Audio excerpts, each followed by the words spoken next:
Manson? Probably trying to shake that. You trying to shake that spice? What are you gonna do? What are you gonna do? What are you gonna do?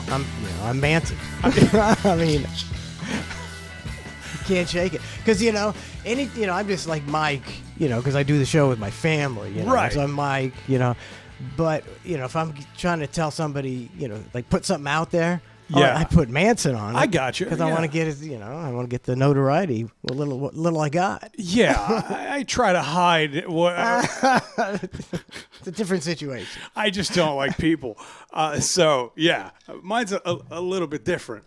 I tried to shake my name back in the day after you all got fired or whatever. And I was under the impression that I had to because my name was trademarked by a certain someone. Yeah. So I was under the impression that I had to, but I don't know if that's the case or not. I don't either.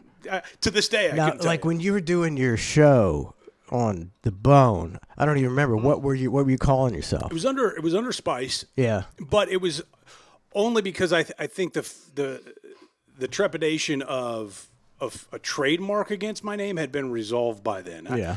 Again, this is going back to early 2000s where I didn't know if it was true or not. And, the internet wasn't exactly great information for looking that stuff up at the moment. So you can find anything out now. Anything in the world you can find out. Dude, I'm obsessed with finding out where people, this is going to sound terrible, finding out where people live. Meaning like celebrities and stuff like that. Not like one of those Hollywood Walk of Fame things where I'd take a tour, But like, for instance, the Tyreek Hill thing today, his house burned down. House burning. But I'm like, it's a nice house. Where is it? like those kind of things. I enjoy not stalking people. That's not the word. Just curious. Very curious. Very curious.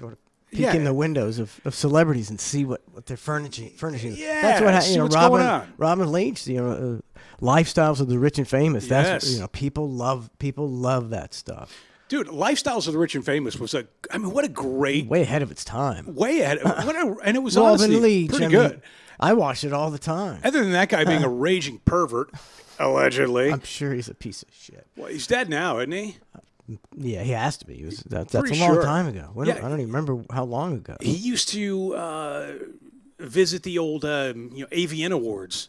You'd see him out there at the Adult Video Awards. It was him, the whole wrecking crew, the Robin Leaches of the world, along with the Dennis Hoffs and of course the Ron Jeremys and like Robin Leach just shows up to the AVN. Oh, I'm Robin Leach, and that's all he has to say. That's it. And he's getting like 6 blowjobs. Yeah. Because he's Robin Leach, And there was also I blew Robin Leach at the AVNs. I didn't win an award for best cocksucker, but I did blow Robin Leach, and he seemed to like it. There was also do you remember the TV show Saved by the Bell? Yes. The principal in that TV show, and again, I don't want to say something that's not true, but I believe it was the case where the principal in the TV show's name was like Mr. Belding. Oh, that guy's like a pedophile, isn't he? No, that's a different guy. Am I thinking of the Ferris Bueller guy? You're thinking of the Ferris Bueller guy. Okay, go ahead. But the principal, I think he would also visit the AVN Awards and hang out. There was a certain group of those. While he was still, it was like after the show was canceled. After the show was canceled. Probably a morality clause. The guy from Ferris Bueller. Yeah, I think he's a pedophile. He's dead too now. But when he was a pedophile, he actually lived in the area here. He lived down in Sarasota or Bradenton, if I remember correctly. And we used to do a thing on our show, not with the cuck. It was the other show that I was on. Yeah. And I came up with this thing called Sex Offender Friday. So we would, which the cuck later ripped off, by the way. But whatever. We would take signs and we would take the station vehicle, plant the signs out in front of the yard, turn on sirens, call them out. And he ended up being one of the people. We found out that he lived down in Sarasota, Bradenton. We ended up going down to his house and calling him out. It was pretty crazy. Did he come to the door, or did he?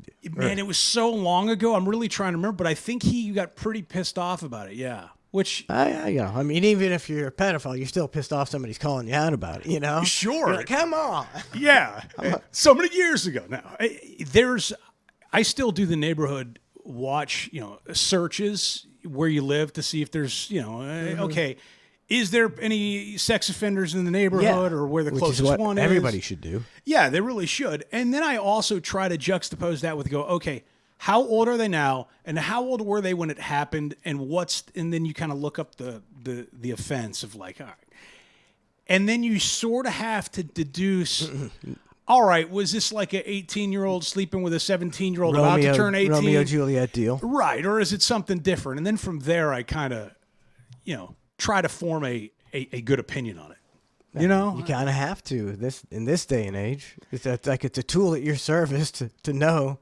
Yeah, that's what's great about the internet. Pedophile down the street, it's good to know. That's where the internet rules. I don't know if the pedophiles still have to do this or not, but didn't they back in the day, they used to have to put letters in everybody's mailboxes or come introduce themselves or something like that? There was some... I don't think they had to come introduce Yeah, themselves. maybe that's not But I think they might have had to notify. I don't know, but they might have.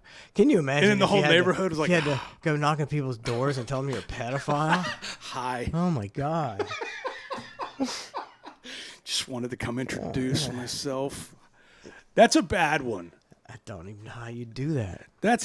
Immediately, something bad's going to happen to you pretty soon, I think. I think one of those neighbors. I would think so. Like, I'm not killing that one. I'm not going to say that with any certainty that I may not have slipped a threatening note in somebody's mailbox back in the day. I can't confirm or deny. But there was somebody living fairly close to us, and I don't know who, somebody had slipped a note in this person's mailbox. Yeah, happens. Just letting them know, hey, welcome to the neighborhood. That sort of thing. Got it. Back in the day, you had no idea when your kid was riding his bike down the street if the last house on the right was Johnny Child Molester. You had no idea, But now if you're like, hey, you kids are riding that way, you're not riding all the way down that guy, and you have to tell your kids. Not only that, Yeah. And you still, now the vans get a really bad rap. Like whenever you see one of those vans with no windows, right.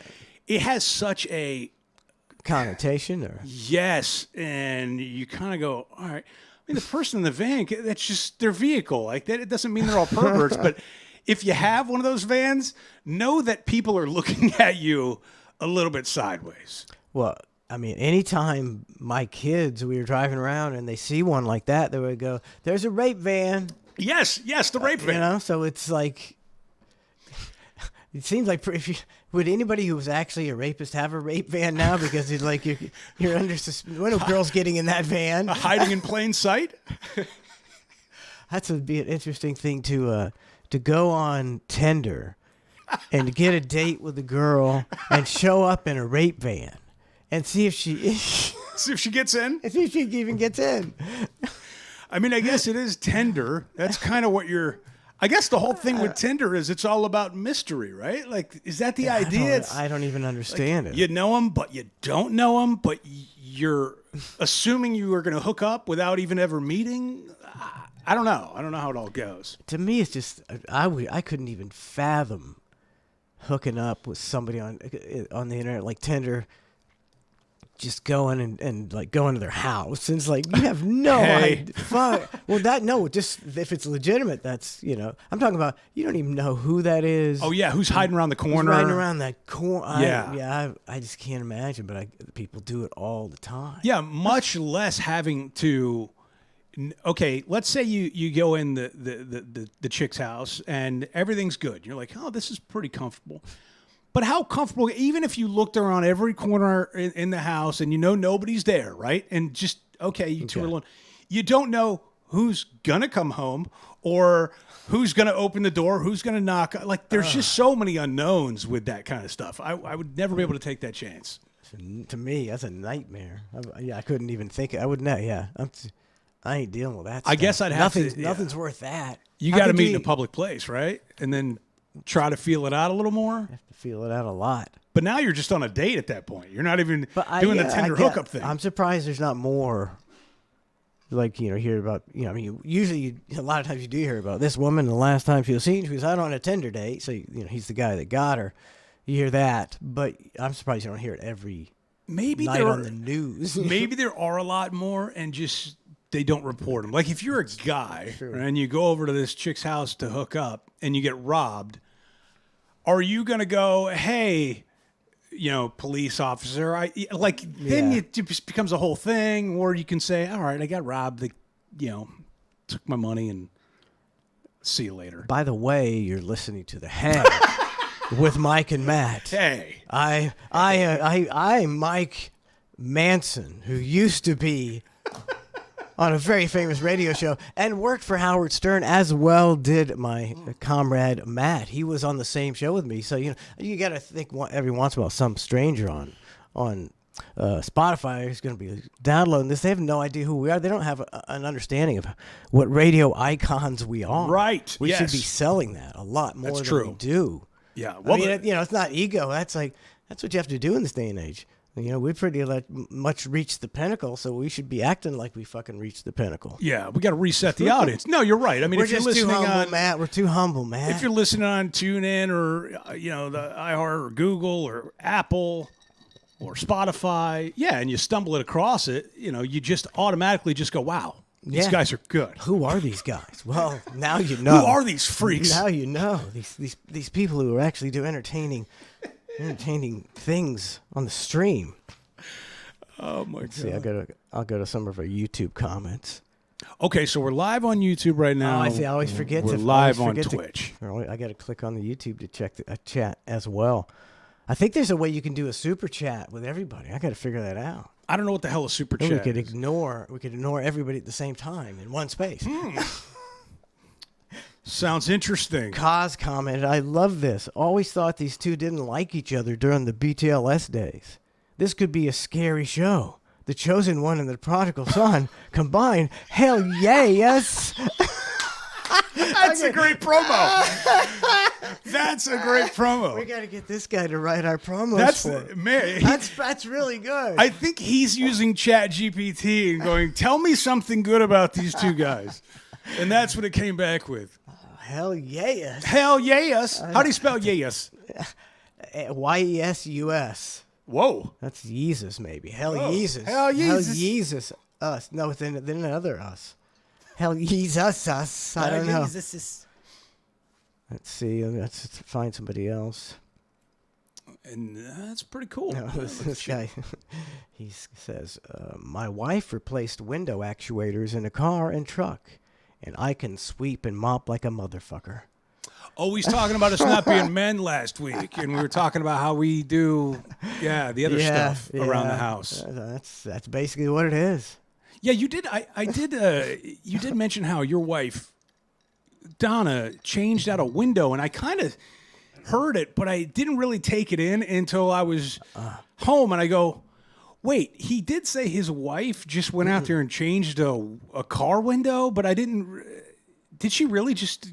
Where did she get the glass? How does this work? She had to get the glass from I think it might have been a junkyard auto parts place, So she went to a yard, or she ordered it on Amazon. It could have been either one. Okay, I don't have a good short-term memory, and so she YouTubes it. And you got to take the casing off the inside of the door, which for me, I'm done right there. Yeah, game over. Oh, I can't. And then there's like pulleys and metal, there's stuff, things, all the guts, a pulley system to get the thing up, and a motor and all this. And she had to do all that and connect it all. And then, occasionally I would go out and hold something for her.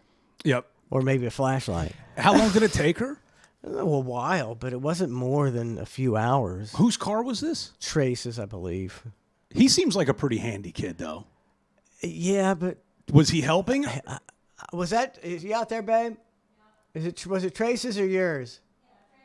Trace's car. He helped me. I had done my car. She'd already done her car. Oh.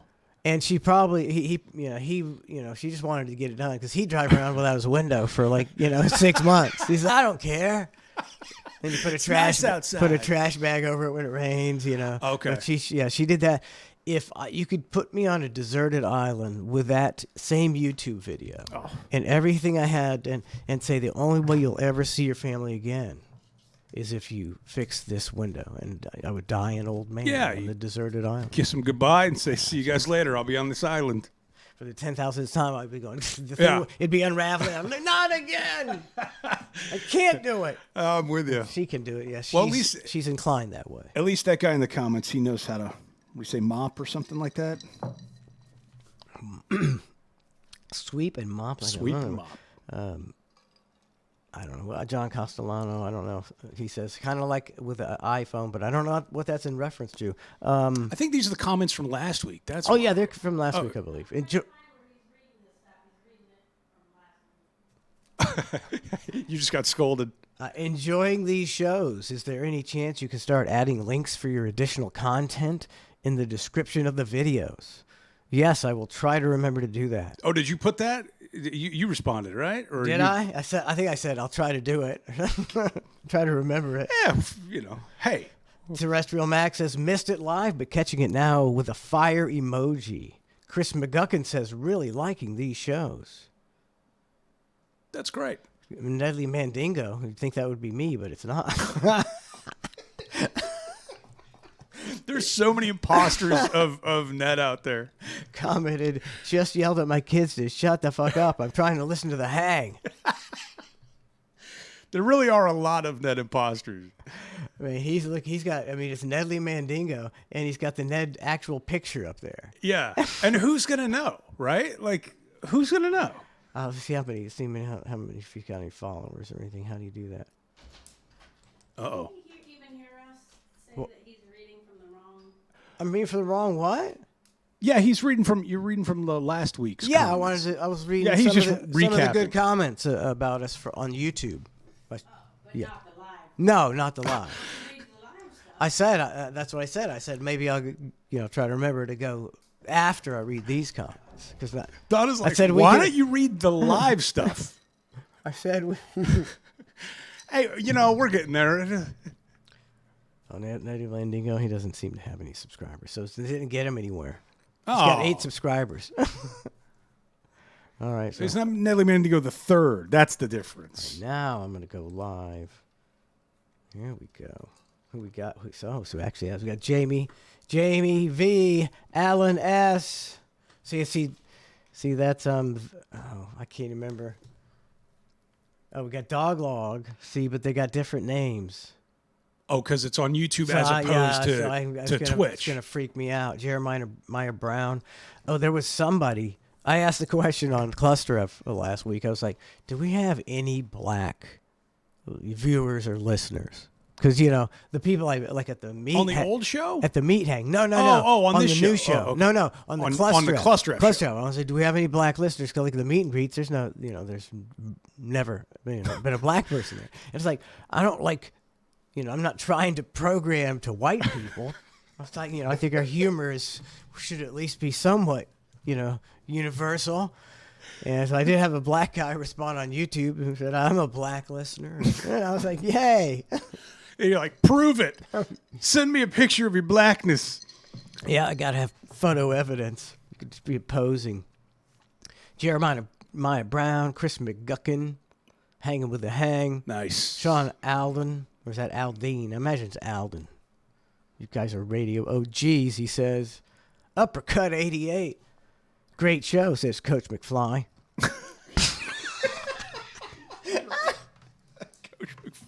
Sometimes you'll catch yourself reading like the chat and the people's names that are so preposterous, and you don't even think about it. And you're saying this outrageous stuff. It's pretty good. They've been in your chat for, like 4 years. Yeah, and the names have gotten more preposterous over the years. Like, it just used to be like, Jim from Dade City, right? And now it's like Jim's giant dick from Dade City. Like, they've just gotten more outrageous. Yeah, you can't, if you make a mistake on the show, somebody's going to latch onto that and come back and throw it in your face with a new name. Yeah, use a screen name, yeah. Michaela Hill says, hit like you cowards. I don't know what that means. Michaela says, hit like you cowards. All right. I don't know what that means. You two need to do it. Dougie Break says you two need to do an entire show in the dueling dare voices. Dare. I don't know. That'd get annoying, I think, after a minute. Yeah. I might be able to do it, though. We could. I mean, we could do an entire redneck show if we just... I just have to get into the mindset. It would take, I would have to totally. It's a method action thing. Exactly. You can't just dive in. You just have to kind of ease into it. And that's what I'm doing right now. Just kind of easing into it. Yeah. I don't know. Maybe it could be embarrassing. It Or might it might, you know, we could be pretty good. I mean, could be good. I don't know, man. talk about trucks and what. I think we just end up talking about the same shit we always talk about, just in these voices, is what I think. Tell you what, Mike. You know what I did see today that I hadn't seen in a while, What and was this is it? serious. You tell me. I saw a motorcycle with a sidecar. Now I Oh, don't my know God. what they do, but it reminded me of Nazi Germany. And all I could think of was those Hogan's little hero Hogan's style. Was Hogan's here? Were they Nazis? They were heavens. They were in a Nazi concentration camp. All right, I got to knock this off. I really don't remember See, Hogan's I Heroes was that like, well. I was losing the voice too. I don't know what I was talking. I was like, Yeah, we're Hogan's here. They were in a Nazi concentration camp, and like Colonel Klink he wasn't a Nazi. He was just in the German army. I thought the German army were the Nazis. I guess, yeah. I mean, hot take. Yeah, Sorry, I was thinking, yeah, more like SS. No, yeah. So the Germans, you know, and it was a comedy. Oh my It God, was a comedy about them. was it? Well, it was nothing but a comedy. I mean, I don't know. I mean, it how was- can you laugh at that? It was because it was What kind of because it was jokes do they have in because it was a different about a time. Nazi concentration camp? It's a different time, man. I get it, but still, how do you have any humor in a show like that? They weren't treated that badly. Who wasn't treated that badly? Our Hogan's Heroes. They were okay because it was a show. They're not going to show them getting tortured. It was a comedy, man. They were just in a place they couldn't leave. Who were Hogan? They were Americans? They were American POWs in a Nazi concentration camp. And they did a comedy, a sitcom. It ran for years. Hogan's Heroes. Da da da da da da da da da da da. Yeah. See, I remember the name. I remember seeing some black and white video clips of it on at like 3 a.m. when I was a kid or something like that. But Yeah. that's about it. And then I remember MASH, and MASH was about Vietnam. And Yeah. every time after like Saturday Night Live came on as a kid, reruns of MASH would come on. You hear that terrible theme song. This is depressing. And I'm like, okay, time for me to go to bed. Because, you know, that's it. It's like the name is something like Suicide something. Oh, my God. Seriously, the name is something Suicide. And it's because it makes you want to commit suicide when you hear it. Well, you ain't kidding. That is a terrible theme song. But the Hogan's Heroes thing, that really was about Nazi. Yeah, and they had a tunnel under a bunk that the Nazis never found. You know, and they would go do espionage for the Allies. And But they wouldn't leave. They would still go remain underground. So, in a but tunnel, they underground. could have left, but instead they chose to go into this tunnel. Because they were patriots, man. Patriots. And plus, there's no laughs if they escape. So one hit wonder. Yeah, that's true. Yeah, Yeah, the yeah, but- episode ends with them just going, "Okay, guys, see ya." And like, okay, so every once in a while, Colonel Klink was a real boob. Okay, He was a real boob. and he was a Nazi was or a German. He was a Nazi. He was a German colonel. Okay. Ran the concentration camp, and Even the name Klink. every once in a while, the SS guy would come, and he's dressed in black with the red SS on his shoulders. Yeah. You know, and he's real hardcore funny. Yes. He was making jokes in this voice, It was and it a worked. different time. Did you laugh? I don't remember. I remember watching it. You would have to be ashamed now to say you laughed. I was You'd get probably terrible. I was probably horrible. Just dreadful comedy. Yeah, you can't greenlight that project now, can you? No, they had a black guy who didn't. He was like so token that he never said nothing. He never said nothing. He was, you know, they list the guys. It's the opening of the show. They showed their picture and their names. Yeah. And yeah. there's like 5 or 6 of them. But what Richard Dawson was in this show. Okay. And this guy was Kinchlow. And so he made the top 5, right? Okay. But he never said anything. Every 3 episodes they go right Kinchlow, and he'd be like, "Yeah, over at the gate" was his line for the. He never said anything funny. But they had a tunnel, and they could have at any time escaped. Anytime they could have. And escaped. instead, they chose to, dude. It's so good. That's So, I mean, so bad. hilarious. It's good. The concept is so outrageous. Let alone the fact that it's so politically incorrect now. Back That then, we didn't care. We didn't.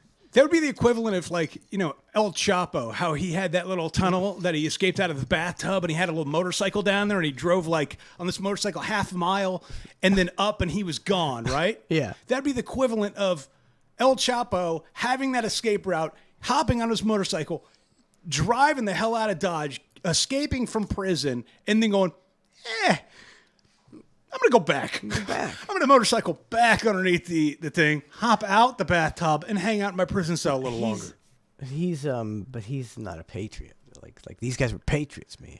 They did it. Okay. They wanted to win the war. They were still fighting the war even as POWs. And how long was it after? Was this filmed? How long after that war ended? Was it like 20 years later or 10 years later? What period of time was that? 20 years later, I would say. So enough time had gone by to where I guess people could laugh about it. It would be like if somebody were to make a show about 9/11 now and growing up, I never heard one story or anyone say anything about Jewish people being offended by Hogan's Heroes. Okay. I think it was just a different time. Just one of those things. Maybe, I think society has morphed into more of never forget. Yeah. Always mourn, always be down. It's like, man, we are 20 years after World War II. We're like, hey, man, let's just make some jokes about it. Making a show about the SS. Let's make some jokes. Oh my God, that sounds like a interesting show. I might have to watch an episode if it's even available. I don't know if Oh, you can get. My son Weston. We got him DVD of all the seasons. He liked it so much. Jesus. Weston liked the bad old comedies. Andy Griffith. I think I know what he's going to be dressed up as next year for your Halloween party. Gomer Pyle. Oh, he already did that. Oh, he already did a Colonel Klink thing? No. Way worse than that. We don't talk about it. Okay, fair. I got you. All right, yeah. I didn't have a problem with it. It's called, back in the day, it used to be called distasteful. Yes. It's nothing wrong. It's not illegal to be distasteful. What was the TV show that was the real racist one? Oh man. Which one? Okay, I'm gonna do an impression. It's gonna be a terrible impression, but it's the only way I know how to set it up. Oh, watchy. That's it. All in the Family. All in the Family. That's the one. That one was funny, but looking back on it, that one was pretty bad. As far as like you couldn't do that today. It was, but you see, it was written actually to make fun, of him being so backwards. Right, but that's only if the people get it. Exactly. Which is, at least 60% of the problem in society is the people don't get it. See, like I can remember as a kid seeing posters, like, you're going through the posters at the mall, and one was like Archie Bunker for president. Okay. And it's like, that's the opposite of what the guy was trying to do, Right. They were trying to say, don't be like this. And people were like, we love that. I found out that early on doing the Ned deal is because Ned's, he's always been like a, white trash redneck. And he started out, somewhat racist, a lot of racist overtones. Mm-hmm. But it was jokes, I was never, it was always jokes. Like, do you remember the one where it's called in and it was something about him putting on a robe? It was all alluding to a robe of a certain kind. Yes, and I do recall that. And it was really funny the way you guys worked it. Yeah. We worked it together. It was hilarious. But there was no racial intention on that at all. We weren't thinking racism 1 second while we were doing that call. No, we were just thinking about trying to have some fun. Making it funny. Yeah, and laughing at it. And then over time, come to think of it, the Ned character, over time, and I could be wrong here, maybe I'm overthinking it, but I feel like the Ned character embraced African-American lifestyle and everything more as the years went by. Just in general, I don't know. Like you would, Ned, I don't know how to explain it. He just became well. First of all, when early on when I was doing that He stuff, morphed from like a redneck to like a gay redneck to like an African American loving redneck. You know what I'm saying? There was like different absolutely. stages. He progressed. He evolved, as progressed. Howard Stern would say. It was the first couple of years that I was at a signing, and the guy was like, some guy was like, a couple guys come up laughing, and they were like, we love what you do about this and this, and they were, I thought you could tell, well, these are really racist guys. Yeah. And I was like, well, you're not getting the joke. It's just jokes, not really racist. And I was like, I got to change a little, So it's not just my imagination. Oh, You no, did that on purpose. And then towards the end, it was just me voicing my political beliefs through Ned. That's true. Because people Revenge, hatred, and political beliefs. He'd get,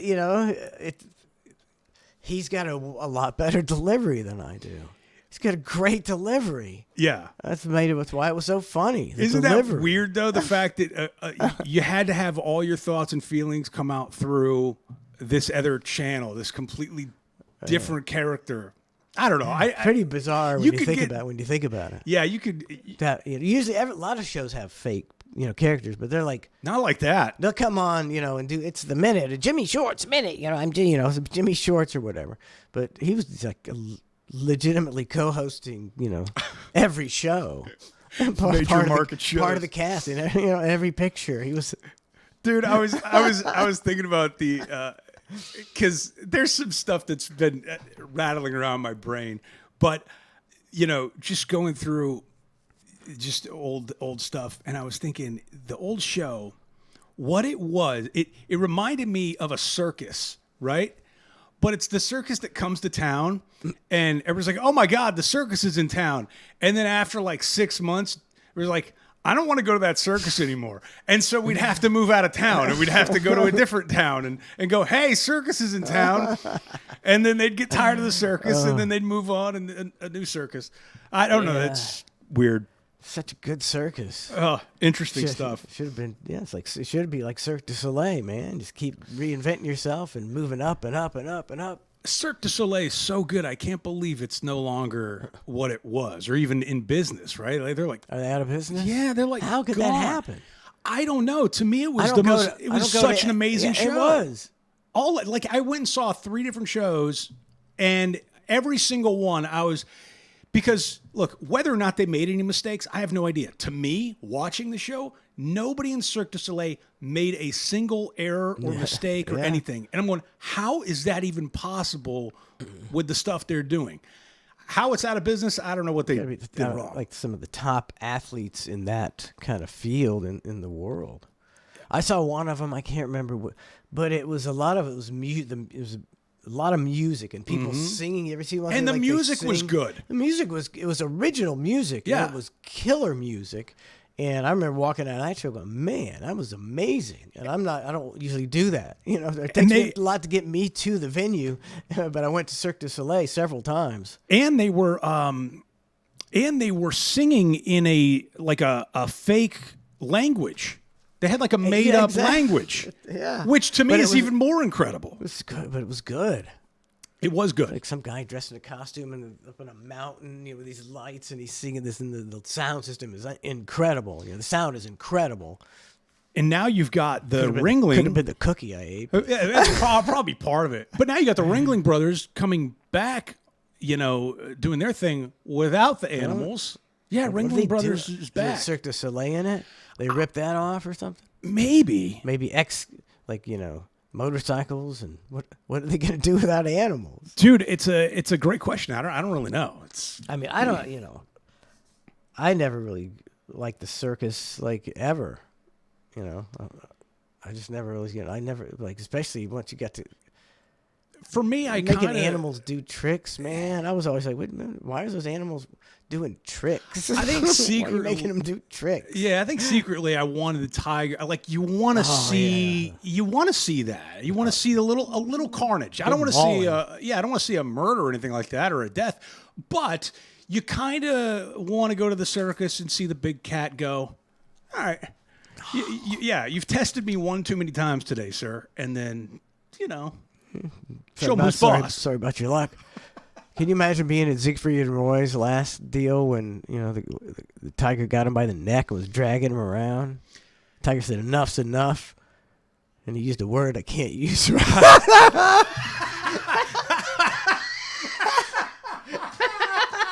you saying it's Ned? I don't know.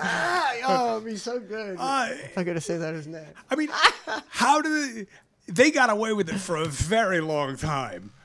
I mean, they got long. They were doing like 2 time. shows a day for like 30 years or something. Like eventually, But they lived with these tigers. Like these tigers were, even funnier that the tiger was just plotting.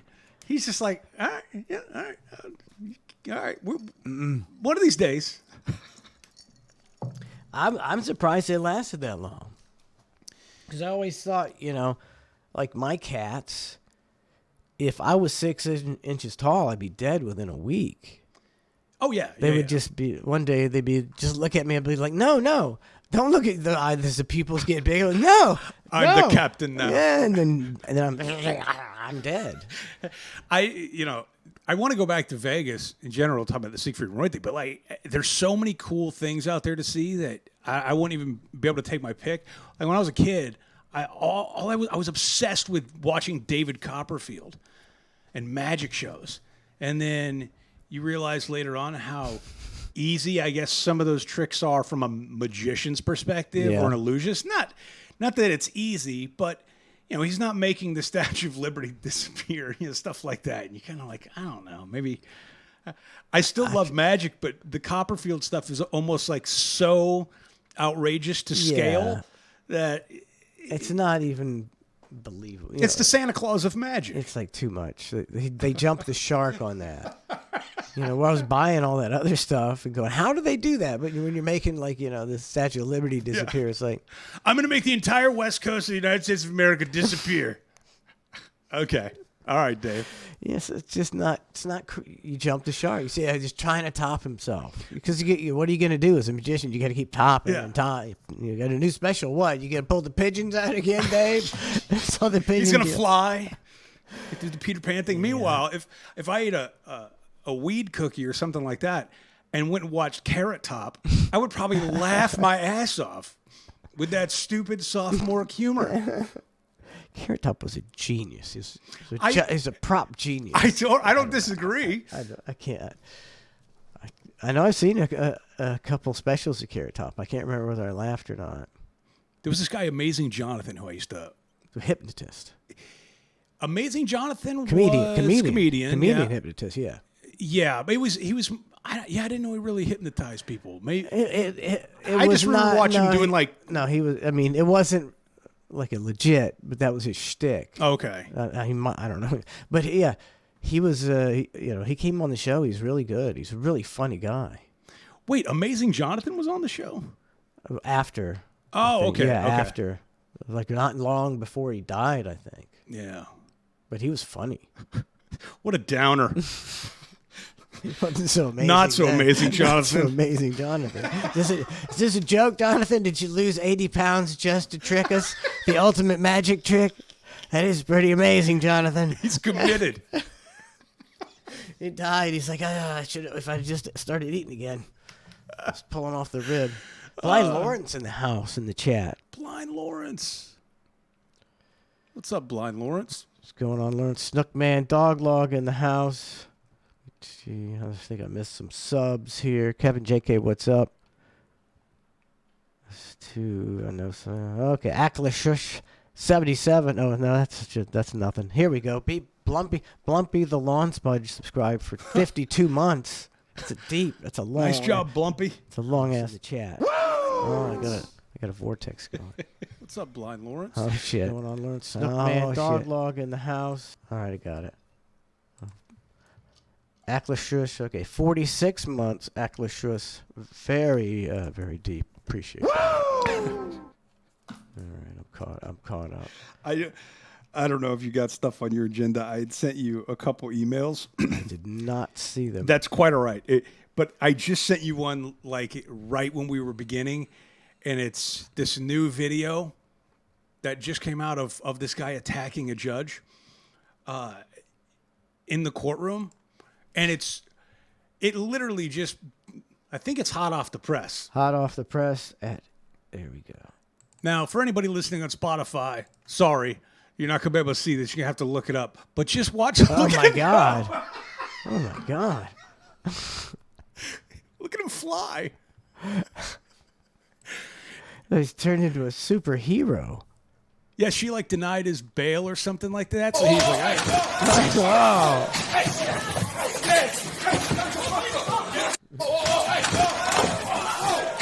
And the Philadelphia Eagles signed him the next day. right? Look at this tackle. I mean, he makes the tackle. If you watch, he makes the tackle. Oh, he totally. Oh, he got it.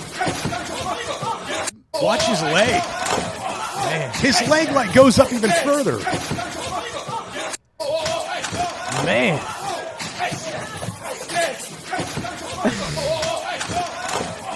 That's a lot. That's elevation, man. That's elevation. What's his elevation? He clears everything. It's brutal. That's crazy.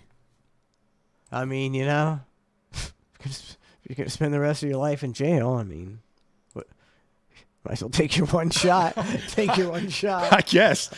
It reminded me of the Lady Gaga. I saw him fly, and I'm going, that reminded me of Lady Gaga at the Super Bowl when she just came off the top of the rafter into the stadium. I don't know if you remember that video. That just in this video, she gets this like look on her face, and she's like, and then she just jumps.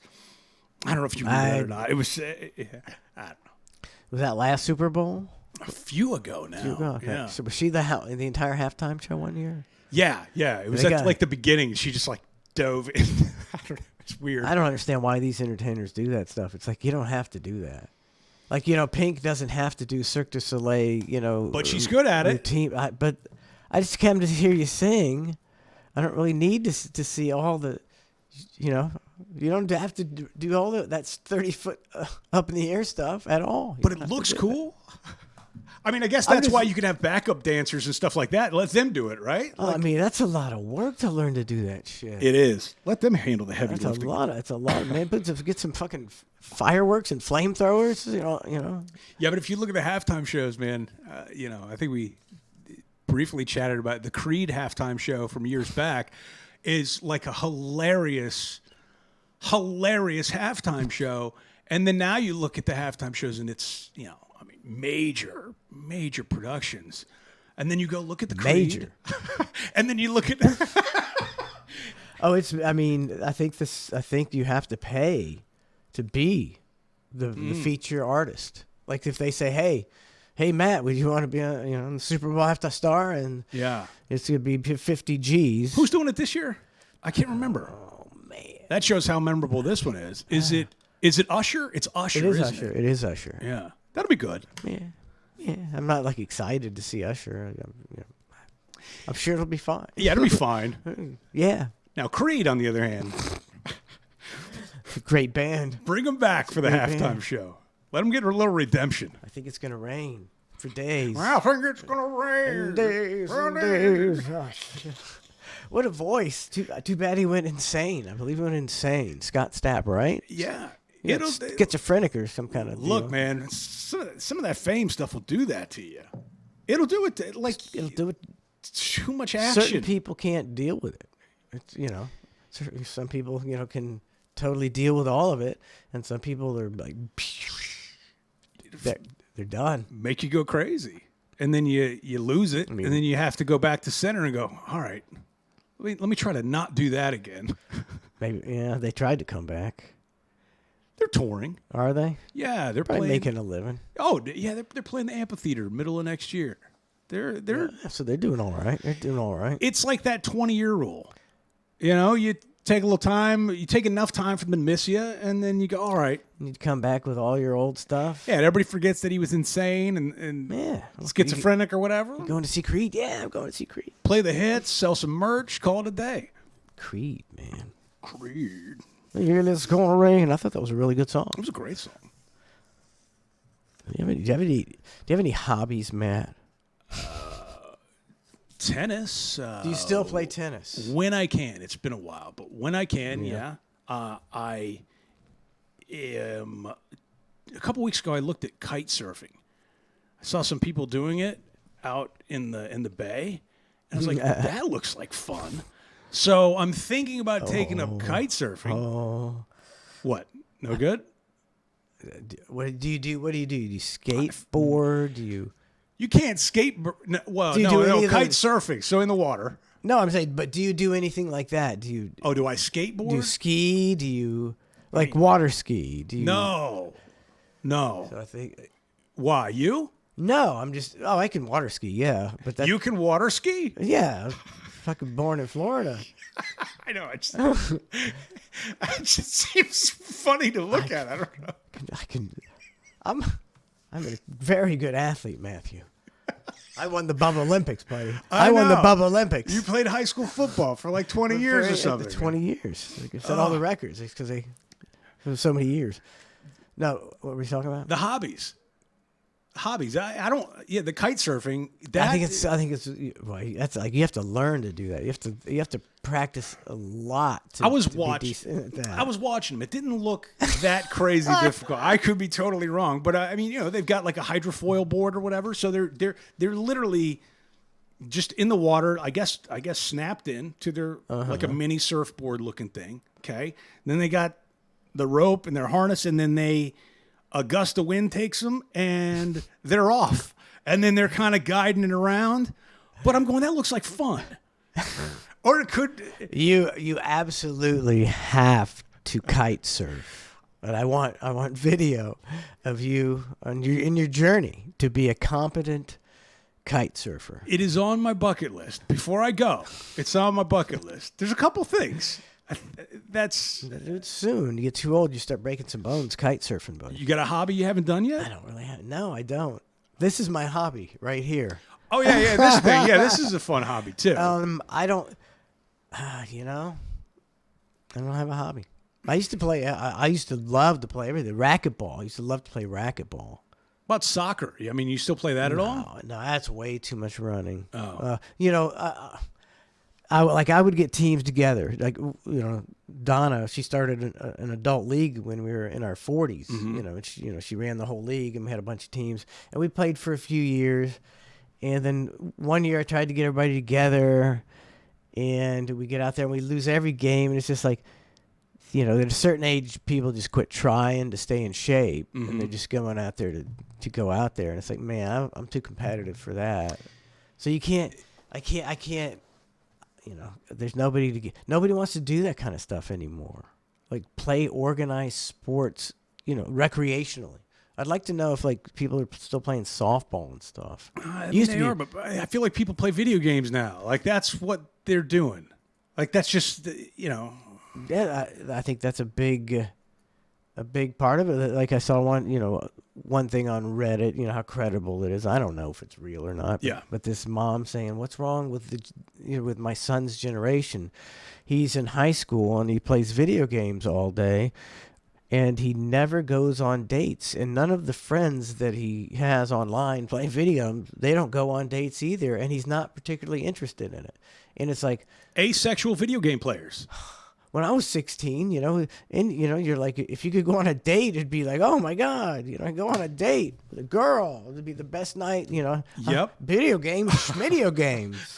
Dude, I played golf over the weekend with a buddy and his friend. And after golf, we're sitting in the clubhouse and we're just grabbing a drink or whatever. And they're like, all right, man, so we on for Ghost Recon tonight at 6? And I'm watching them talk, and I'm like, what's going on? Like what's happening? Like they're going to Saturday night, they're now going to team up and play Ghost Recon for 4 hours? Like, but that's what they do. So See, like, I don't know do you ever play video games? No. See, it's like I think it's too late for you. Oh, it is. Yeah. The learning curve on those games it'd be crazy for me. It's like anytime I would try to play with my kids, it's like they were so far ahead of me. It's like, I'm trying this shit. It's like, once you got over more than 2 buttons, and then you got like 4 or 5 buttons you got to hit. I'm like, nope, I'm out. Yep, that, and then I think I got to touch the old tism. So then if you play with one of those headsets and you got a bunch of kids talking shit to you, right? You got now it's just going to be sensory overload to where and then they're gonna be like, oh, watch your back, watch your six, all this stuff. I'm like, ah.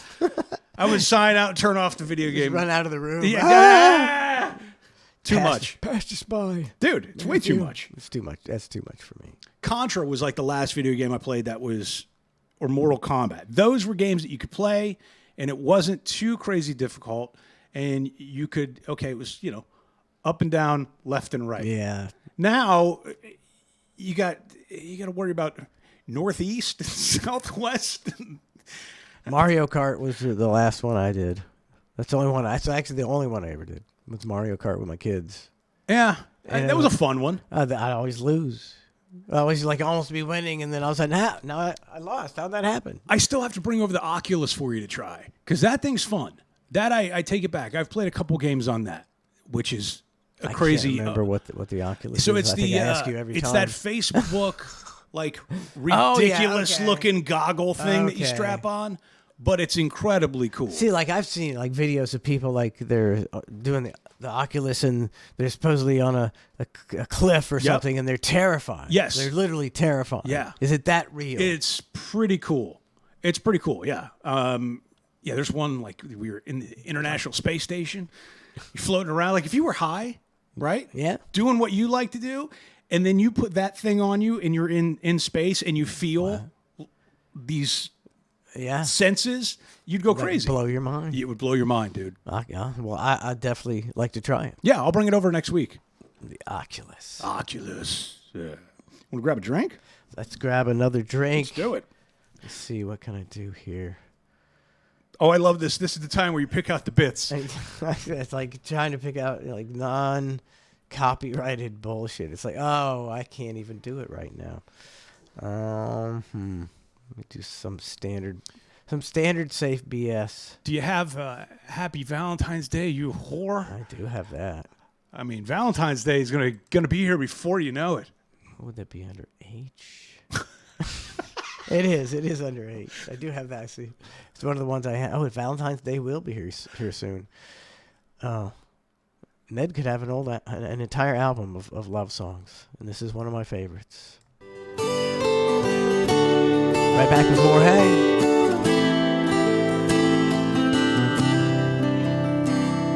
We met on the side of a mountain, my only true Valentine. It's been 25 years and counting. I can't get her out of my mind, but now I just can't swallow my pride. I don't feel the same anymore. I feel something inside me has died since I caught her screwing the black guy next door. I don't love you anymore. Happy Valentine's Day, you whore. We met on the side of a mountain, my only true Valentine. It's been 25 years and counting. I can't get her out of my mind, but now things aren't the same, and I know who's to blame. She can't quit spreading her legs. She banged my best friend Roy, then she blew the bag boy. Now there's just one thing I want to say. I don't love you anymore. Happy Valentine's Day, you whore.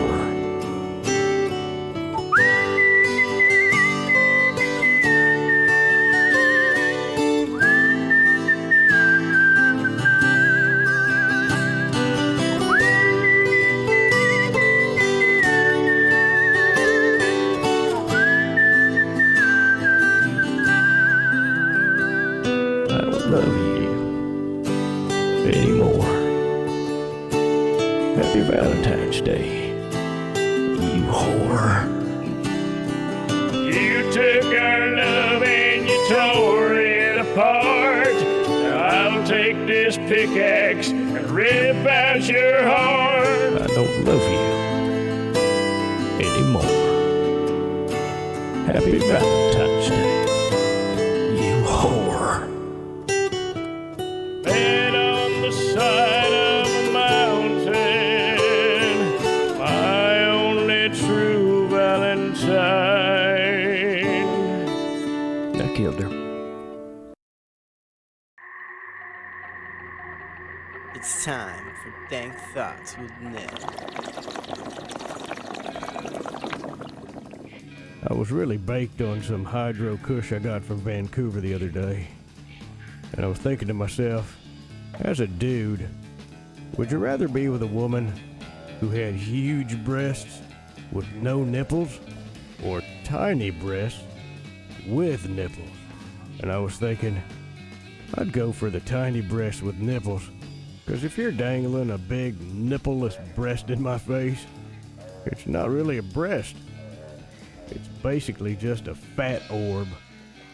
A nippleless, unsexy, fat orb. Because I love the Not By Pops. I need another hit. That was Dank Thoughts with Ned. Wow. It's time for Dank Thoughts with Ned. I got really baked last night, and I went to Taco Bell, and I was thinking, what's a Taco Bell? Is there a bell in Mexico you ring when the tacos are done? And then I thought, if that's true, why don't we install a giant stereo system on the border, and every couple hours, you play the Taco Bell sound effect, and all the immigrants run back to Mexico. I guess that's where they get the slogan, run for the border. But then I Googled it and found out the owner of Taco Bell is named Glenn Bell. I guess I was way too stoned. I need a dozen Gorditos and another hit. Go. That was Dank Thoughts with Ned. Wow. Bubba 98.7, Ned here, and I'm out the door. So 10-4, good buddies. This is the Flannel Bandit signing off, saying, you bring the sake, and we'll watch some hockey. Then I'll take off my jockeys. Oh, God. They do.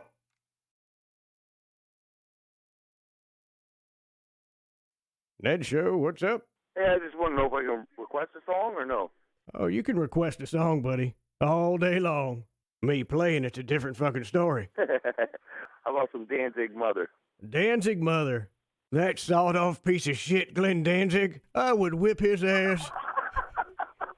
And he'd be crying to his mother like a little bitch. Ned, I love you, brother. You know, sir, just for you, I'm gonna play a big, heaping, steaming pile of Danzig. You're the best, my man. And just remember the story behind Danzig's mother. He walked in on me one time while I was railing the shit out of her. And that's what he cried. Mother! All right? My man, thank you. Hey, take care, dude. Mother! Mother, tell your children not to walk my way. Tell your children.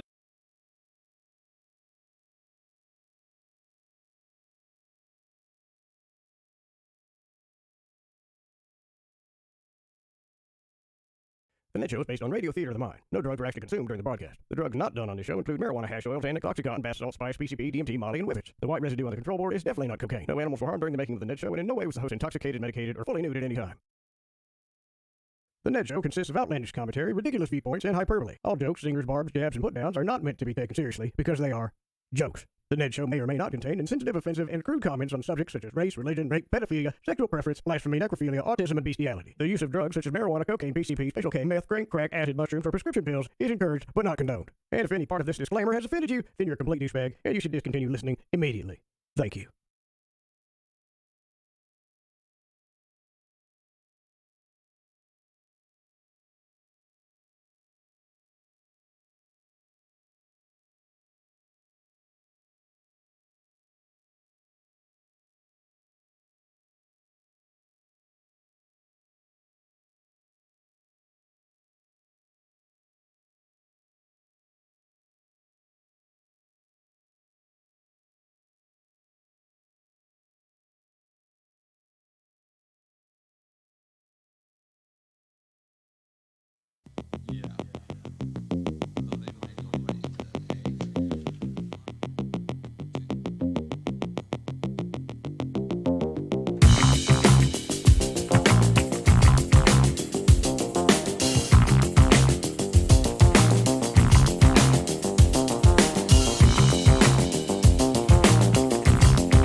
Welcome back to The Hang with Mike and Matt.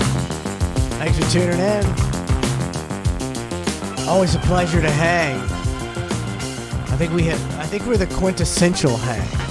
I mean, all we're doing is hanging. You know, That's my big witty response. I mean, look, bro. Some people can hang and some people can't. Well, we appreciate everybody hanging with us. Good stuff. What'd you do for New Year's? You anything fun? Man, we did less for New Year's than we ever have ever. Yeah.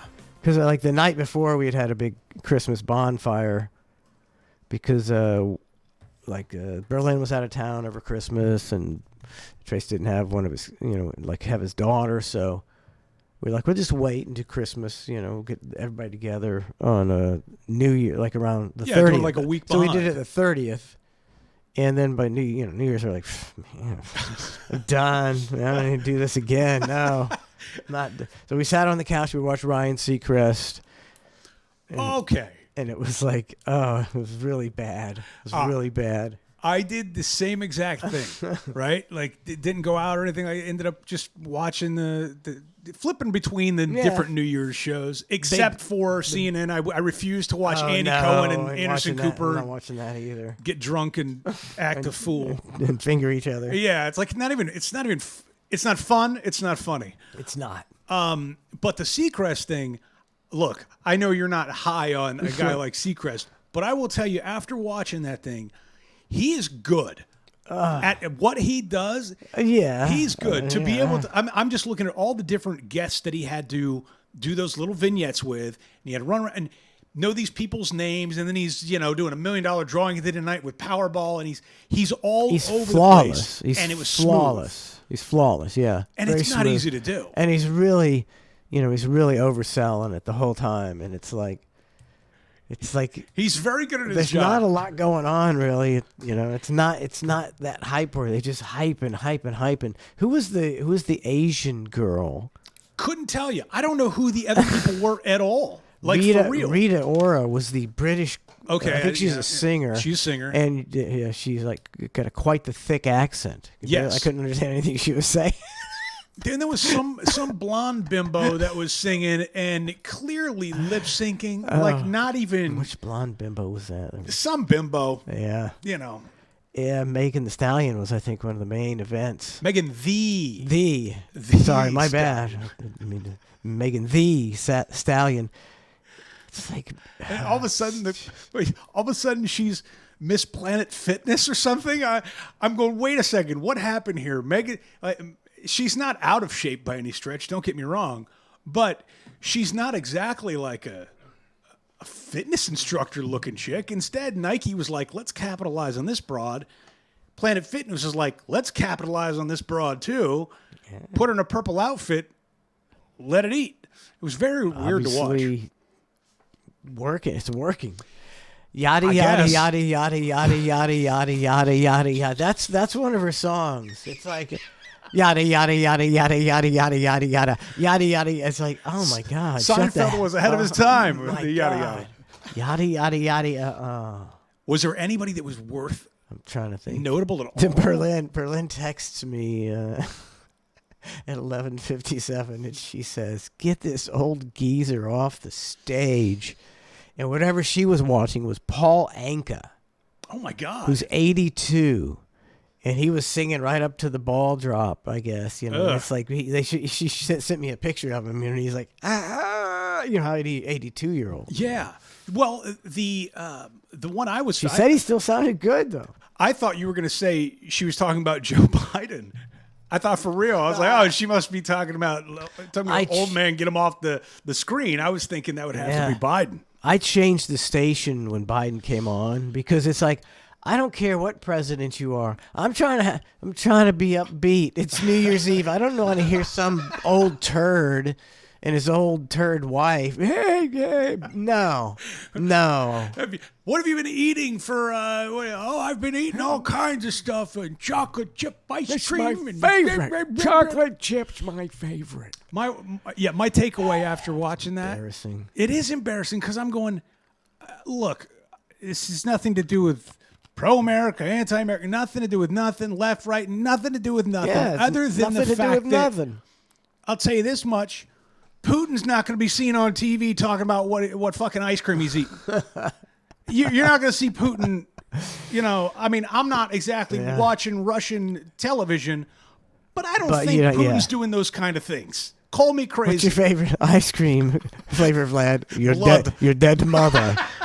I like the taste of blood. I saw a picture on the internet, a video. It was Conor McGregor, and he's in Russia, and he puts his arm around Putin, and then you see some guy come up and go, no, and he's like, it's like, yeah. You even see the fear in Conor McGregor's eyes. You did. A little bit for a You split really second. did. He's like, I should have done that. That's my bad. I should have saved that video. Yeah. Yeah, it was good. It is good, but for real, like I look at Biden and the stuff, and even Trump, or I mean, presidents before that, right? I mean, but like, dude, I don't know.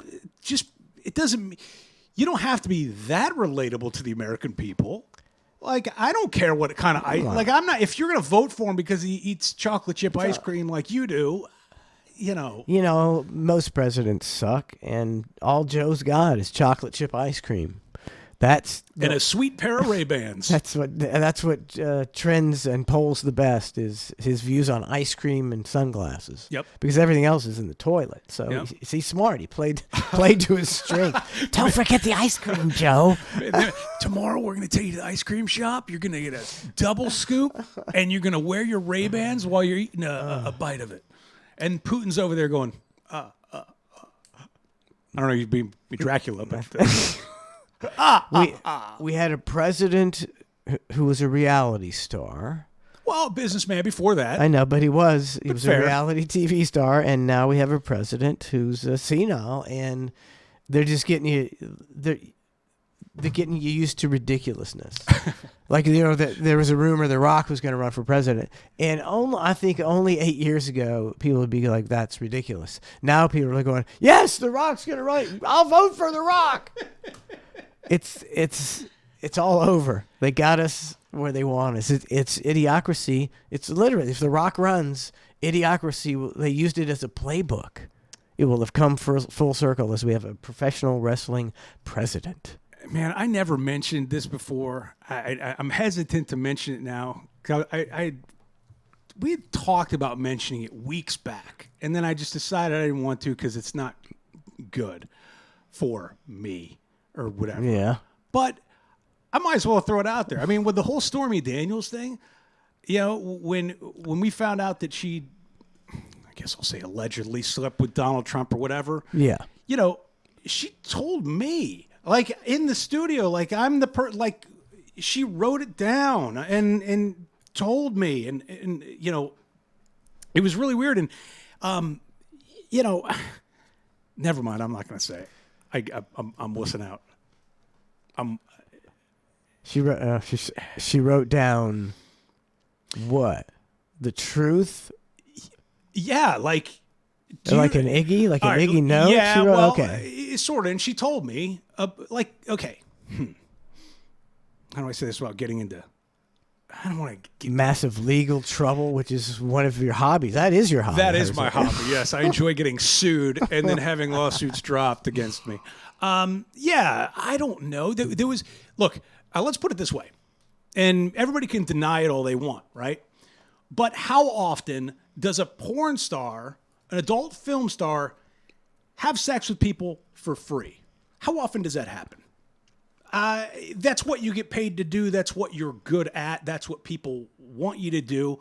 Wouldn't you want some sort of payment for that service if you're an adult film star and you got the likes of a but some people reality star there? Some people are just star fuckers though. There's a lot of star fuckers out there. Yes. Now there was a few names that she wrote down while she was in the studio that she told me about. A few names, and I could show you them, right? Or you could just you could do obscure imitations of them. Oh God, I should. Okay. Okay, all right, I got one. Let's pretend I have a chainsaw. Okay, doing charades now. Here we go. That's all I got. That's my big impression. Okay, yeah. That's pretty easy, I think, right? Pretty easy, right? You know what I'm talking about? Ow, yeah. Yeah. And then she wrote down another one. Now, the difference between these that she wrote down and the likes of Trump that she'd spoken about in the studio is there's a big difference. The first guy with the chainsaw, okay, arguably a handsome gentleman that would be somebody would be into. I mean, especially when you've seen his penis in Playgirl magazine. Oh, you're giving it all away. See that? Thank you very much, people. I'll be here all week. Thank you very much. Now that's the other person. Now I don't know an impression of that. I don't either, so we're safe. I barely know. I barely, there's like 8 guys with names like that, with faces like that too in Hollywood. But a sex symbol, right? I mean, arguably a sex symbol. Yeah, that's a.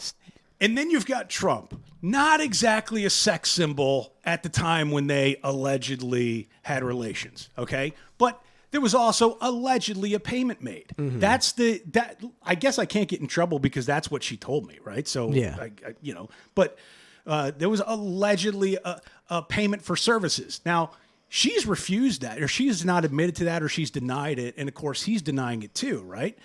Because I think that you don't want to be looked at. If she had admitted to accepting a payment for that service, she would be looked at as no longer an adult film actress. She'd be looked at as an escort. Yes. And I think there's, in a lot of these adult film stars' minds, there's a difference there, right? They don't want to be looked at as that versus this. And if you're him, there's certainly no upside to admit that you made a payment for, any sort of services rendered, right? Like, there's zero upside. But that's what I was told by, what he would say, the horse's mouth. Yeah. Maybe Trump just charmed the pants off of her. Right. You think so? I mean, do you think so? No. What's the more likely of the two scenarios?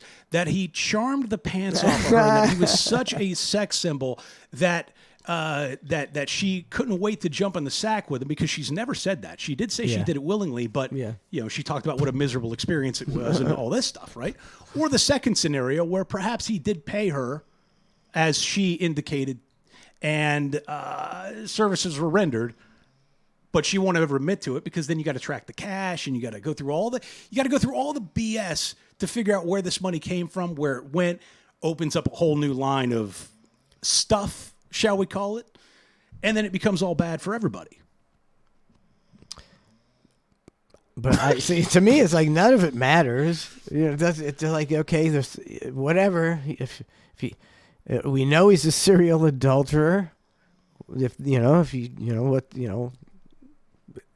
if you judge a person by that, because he, of course we believe he had sex with Stormy Daniels. He's a piece of shit. I mean, even if you like him, if you love Donald Trump, he's like a serial adulterer, which kind of makes him a piece of shit, right? Well, I think the funniest part about it all is when she was in the studio and she admitted all this to me, there's no reason to admit it or lie about it, right? Because at the time, he wasn't president. He wasn't running for president. He was only literally the reality star at that point. Of course, he was businessman, etc., right? But he was not the Donald Trump that he is now. He was the Donald Trump that was almost like a, really? Why'd you do that? Like, seriously? Like those other names that you told me, and then that? And the reason that one was on there is because there was, payment, allegedly. I still can see. I mean, he's a billionaire, which makes it easy for a payment to be made. But a billionaire TV star. You've checked 2 of the Starfucker boxes. I mean, I can see it. I can see that. To play devil's advocate, you can play devil's advocate, but what is the most likely of the two scenarios? Like, he's not. You're a rich guy billionaire who wants to hit it. And it's easy for you to go, how much? And the girl go, this much. And he goes, fine, here's the cash. I could believe. Let's go. I could believe either scenario. Yeah. Well, I mean, that's just the scenario that was told to me by Trying to think. Okay, I'm trying to remember by her. the three guys. Ow! And then Trump, and then what was the other one? Oh, okay, yeah, I gotta remember. That's a bizarre trio. That's Right? a bizarre trio. Show me the outlier. Show me the one that she would have relations with for free, versus the one that you'd go, you better pay me if you want me to. You know, if you want that, you better pay me. I don't know. But ow! You know the answer. You know. Yeah, I mean, the thing about Trump is, it's like, I don't give a crap about Trump, and I'm sure that he's like a typical silver spoon billionaire piece of shit who screws people out of money because he can legally, and he's a serial adulterer and all these things. But he ain't done nothing worse than any of them other presidents ever did. George W. Bush murdered thousands of American soldiers and 100,000 Iraqis, and people don't hate him like they hate Donald Trump. Well, I could see you can hate Donald Trump, but you got to hate those people more. But you don't hate them at all, and you don't spend no time thinking about it. No, it's true. You got to spread out that feeling equally. I mean, for God's sake, the Clinton stuff, and it makes my skin crawl. I mean, Bill Clinton, absolutely, and Hillary for that matter. They both. I feel like my skin crawls when I look at them now, or you go back on stuff that you've seen or read, or like with all this Epstein stuff. That's good. All of it just makes my skin crawl. Like every single bit of it, it makes me not want anything to do with anything. I mean, the Clintons allegedly on the Epstein list, and then the Epstein list was allegedly going to get released today, and then heard it was going to get pushed down back to January 22nd. And it's like, what more proof do you need that it's certain people can get whatever they want, and if they're on a list, that list will never come out? What more proof do you need? If you're powerful and you're on a list, that list ain't coming out, and if it does come out, it'll never come out in a legitimate fashion where it can't be completely discredited. I'm getting a kick out of the news outlets when they're posting about this article, right? About but you can tell which way the news outlet leans by the picture they put up on the front of the article. Okay. Now, there's a lot of them that have the picture with Epstein, Trump, Melania, and Giselle. Ghislaine. The four of them. They're using that picture. And then there's very, very few outlets that show a picture of Clinton with Epstein. The ratio is overwhelming to where they associate the Trump picture of him with Epstein versus the Clinton picture with him with Epstein. And it's I don't know, man. The whole thing the game is rigged. It really is. The game, I don't know how else to put it. The game is rigged. To me, it's like it drives me insane. Because I spent my whole time, being both parties are corrupt. Both parties are corrupt. It's a big circus, and now it's like, yeah, but I can't go with everything that's going on right now. It's like this immigration thing is driving me insane. It's like you're ruining your country. This literally ruins countries when you just let undocumented, no ID people from all over the world, and they're all men, and they're men and children getting trafficked. It's a disaster, and nobody even says boo hardly about it. And it's like, it's all over. No, because nobody cares. Nobody cares, and nobody's ever going to do nothing. Just keep giving me the Masked Singer and medical marijuana, and I'll be happy. I do think there's a place for that too, because man, it all gets heavy when you're reading about this list, the Epstein's Island, everything bad going on. Man, The Masked Singer sucks, but boy, is it probably a good release for some people who just go, I can't take anymore. Yeah. I just want to see some dildo in a mask sing. I do get it, because a lot of times, like I'll do all I'm right, you're wrong, and talk about how everything's so effed up and it's completely a work, and all they want to do is screw you. And then I'm like, you know what? You can't do nothing about it. Yeah. So live for the moment. Party like it's Yeah. 2023, because at least you got that. At least you didn't spend your last couple of years of freedom and didn't enjoy it. Enjoy the freedoms you have now. We got a lot of freedoms right now. Life is still pretty good, despite the inflation. It's still pretty kick ass in America. We're hanging on by a thread. Our medical system blows, but hey, it what are you gonna do? It sucks, man. I know. I was going to piggyback the Stormy Daniels thing. So and again, this is something I've never told anybody before, or talked about, I should say. But when Trump was announcing his run, I was like, whoa, I know this crazy information. Like, what a weird nugget for me to know. And I've been told personally by this individual. You should have gone right to TMZ. So here's the thing. I was already wrapped up in that whole other shit because of... Oh, damn, bad timing. Bad timing. Oh, not even that. I tried to get the information out there. I ended up with a team of attorneys from you-know-who going, hey, we're pulling your phone records again, and it shows that you called this outlet and this outlet. What are you up to? Like that kind of stuff. And I'm going, it has nothing. Like, it was like I was still a member of the media, and I couldn't even... I couldn't even talk to anybody about it. So I just had to sit on it. And I'm going, this guy's going to become president. And like, that's what I talk about. I could have changed the course of human history. History. It sounds funny to say. I know it sounds ridiculous, right? But if the public would have known that little nugget about that, there's a very good shot that it would have blown Trump's campaign up pretty good, and Hillary could have slid in there.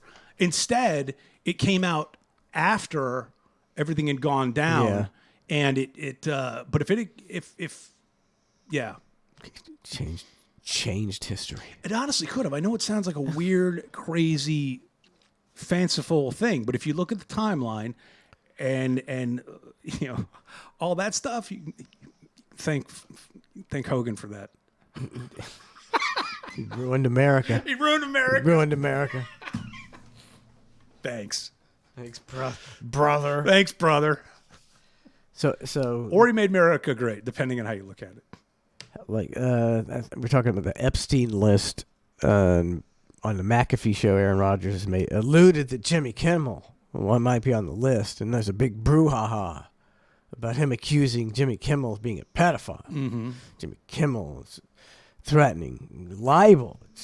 Yes, because perhaps he can't take a joke when I feel like, I don't know about you, but I feel like Jimmy Kimmel has just become like the worst of the worst all of a sudden. Like the last couple of years, you see this downhill slide. Yeah. I don't know who sucks more, him or Keith Olbermann. They both suck. It's a battle for who sucks less at that point. Between those two dickbags.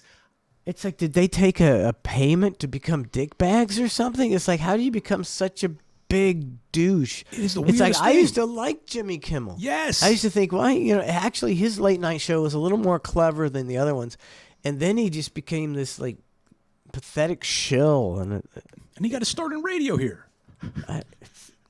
Did he? Yeah, he was an intern at Q105. Wow. Yeah. I did not know that. Fun fact, unless I'm wrong. But then in that case, I'll say allegedly. I have to just preface everything with allegedly from here on out. Nowadays. But yeah, dude, Jimmy Kimmel, what the hell happened? I don't,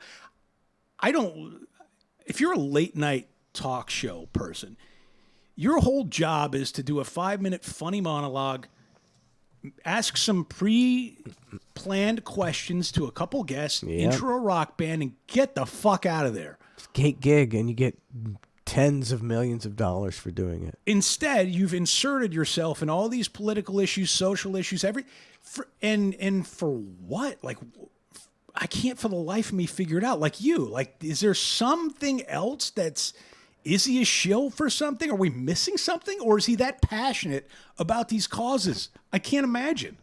I can't even figure it out. And these people, it's like, they were like quasi comedians almost, Colbert, and like he became this nauseating shill as well. And it's like, well, let's put him on the suck list because he sucks almost as bad as Kimmel and Olbermann. So they're all, it's like the trifecta of suck. Trifecta of suck. Is there a fourth sucky one out there? See, like Fallon sucks, but he's always sucks. So we're gonna leave him alone. Right. He stayed sucking.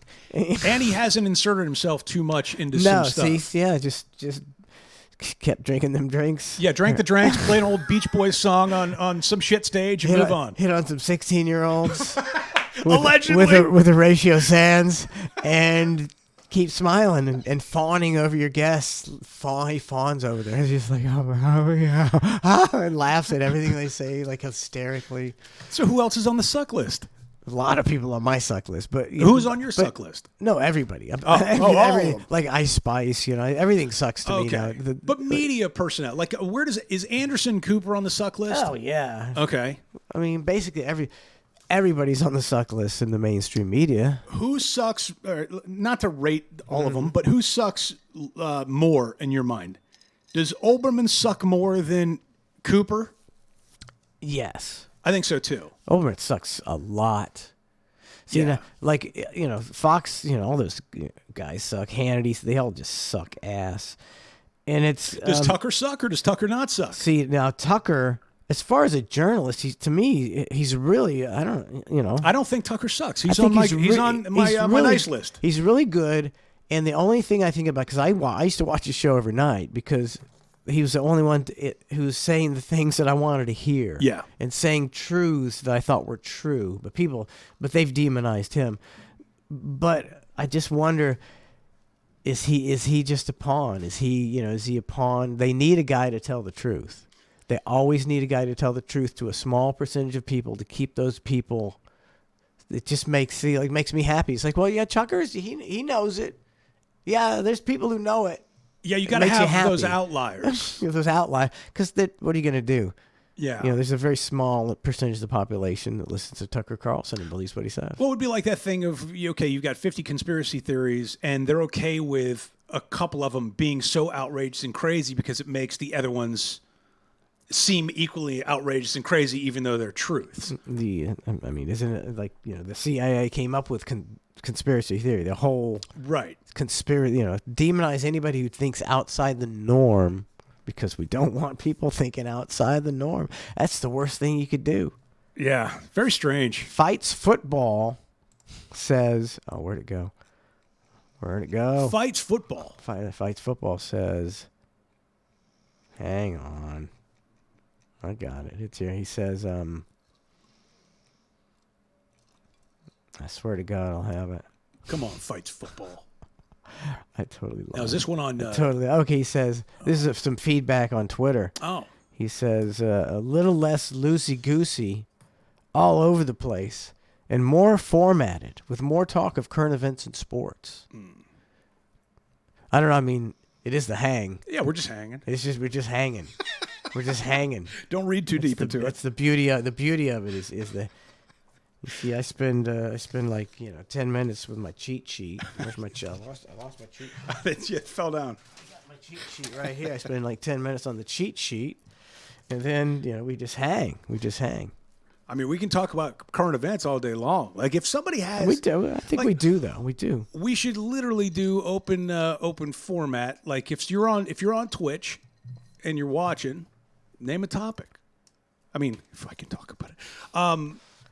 But you know what I'm saying? Like that should be a feature. See, that should be a formatted feature, Matt. That's exactly what I'm saying. That's a formatted feature where it's open topic. The first one to give us any feedback on Twitter or on Twitch, I should say, or on YouTube.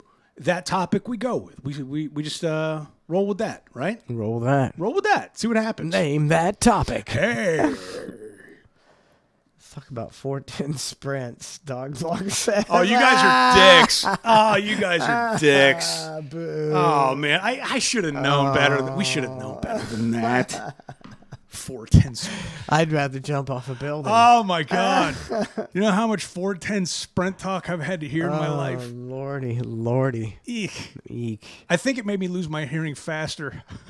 Just having to hear that shit. That was like, the sleep aid to me. I had that on, you had the sleep machine. It's got, waves. It's got wind. It's got lightning. And mine was 410 sprint car talk. You know what we used to call it? Do you remember we had a name for it?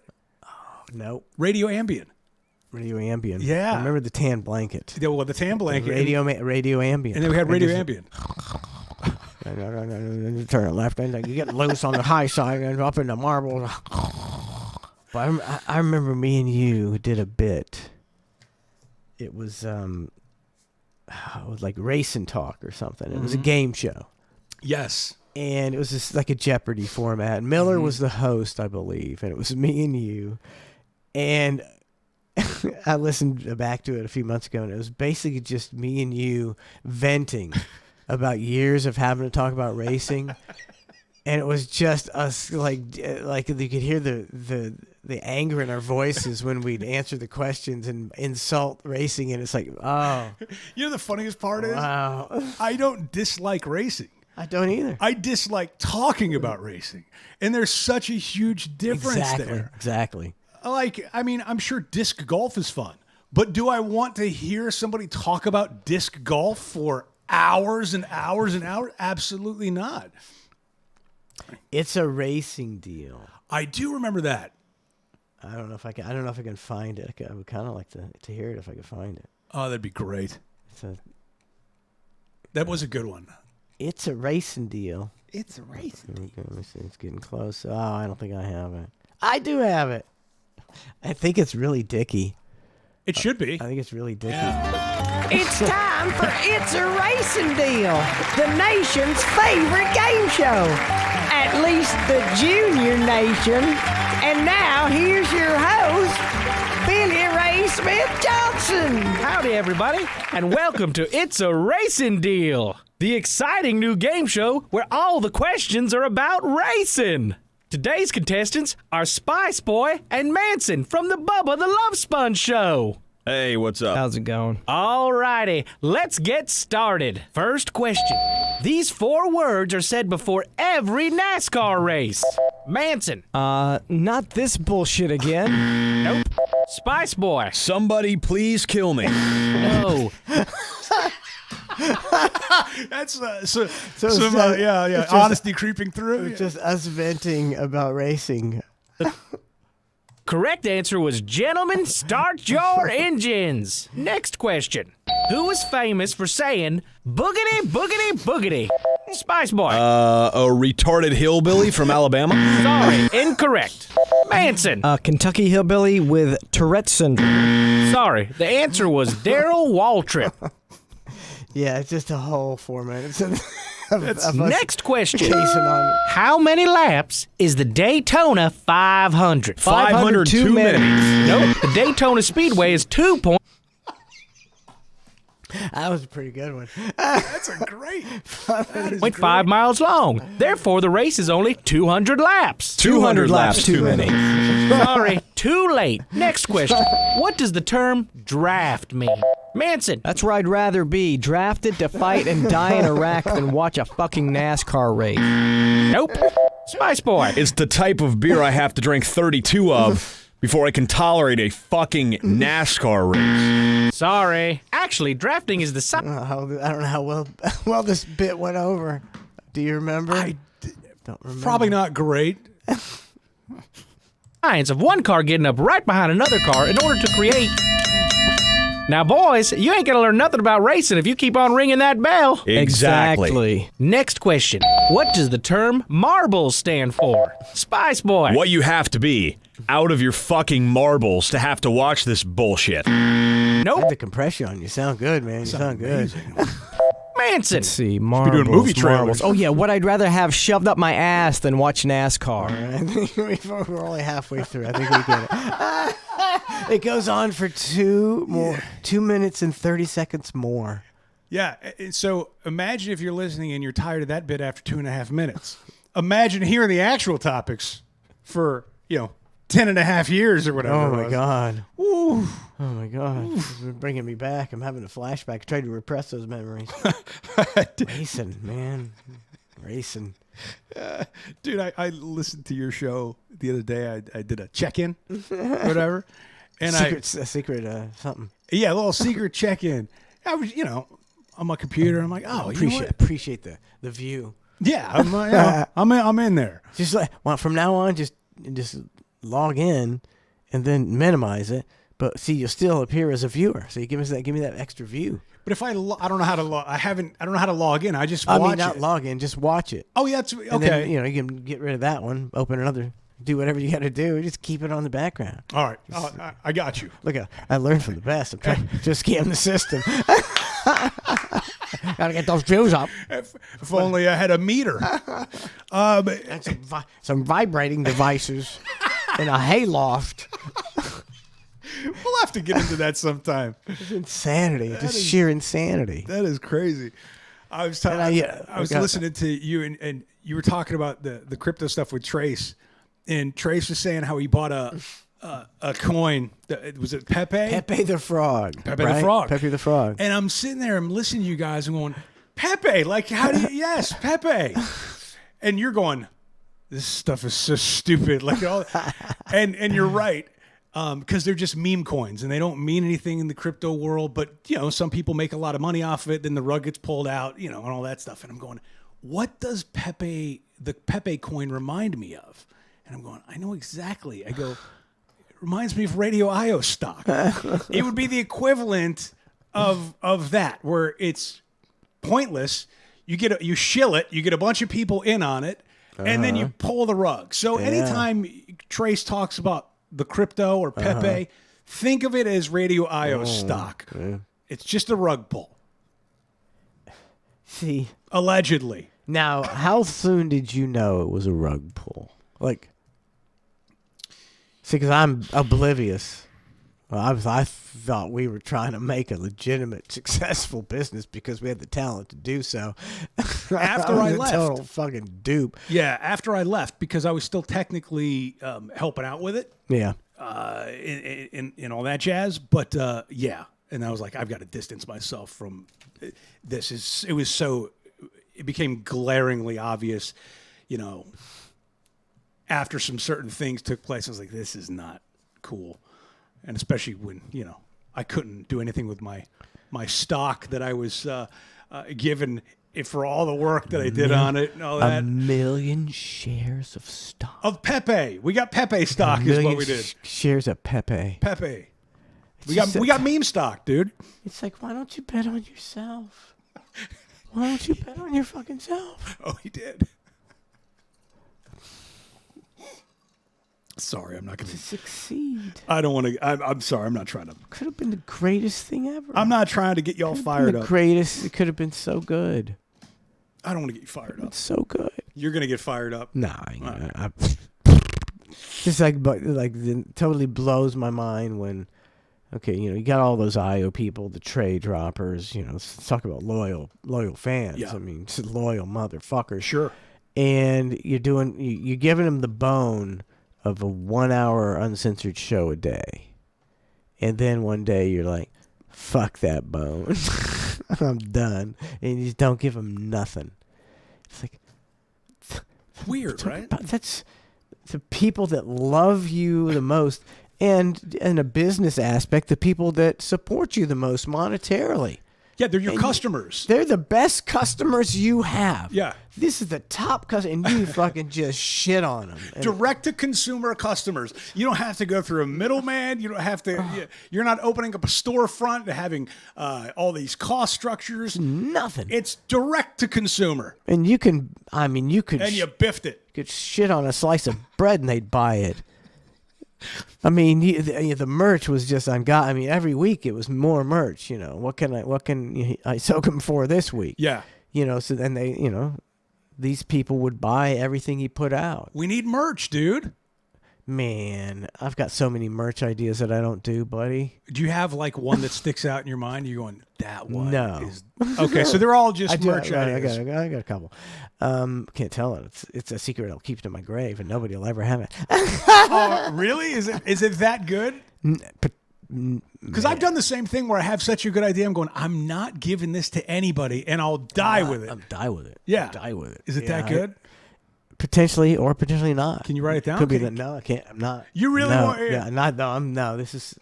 It's that good. Still got a glimmer of hope that one day. Huh. Okay. Okay. What were we talking about? We were talking about merch and how you've got this great idea, but you'll never use it. No, and then but other than that, we have like these good T-shirts ideas all the time. We got a T-shirt idea every couple days on Clusterf. Yeah. And we know, that's a lot. It seems like a whole thing. It's a whole to-do. Coffee mugs, T-shirts. Shouldn't be doing all that shit. I can't believe coffee mugs Should are be still... selling my bits. They're already done. Can you do that? I don't know. What, you gonna sue me? Please, sue me. Sue me, dumbass.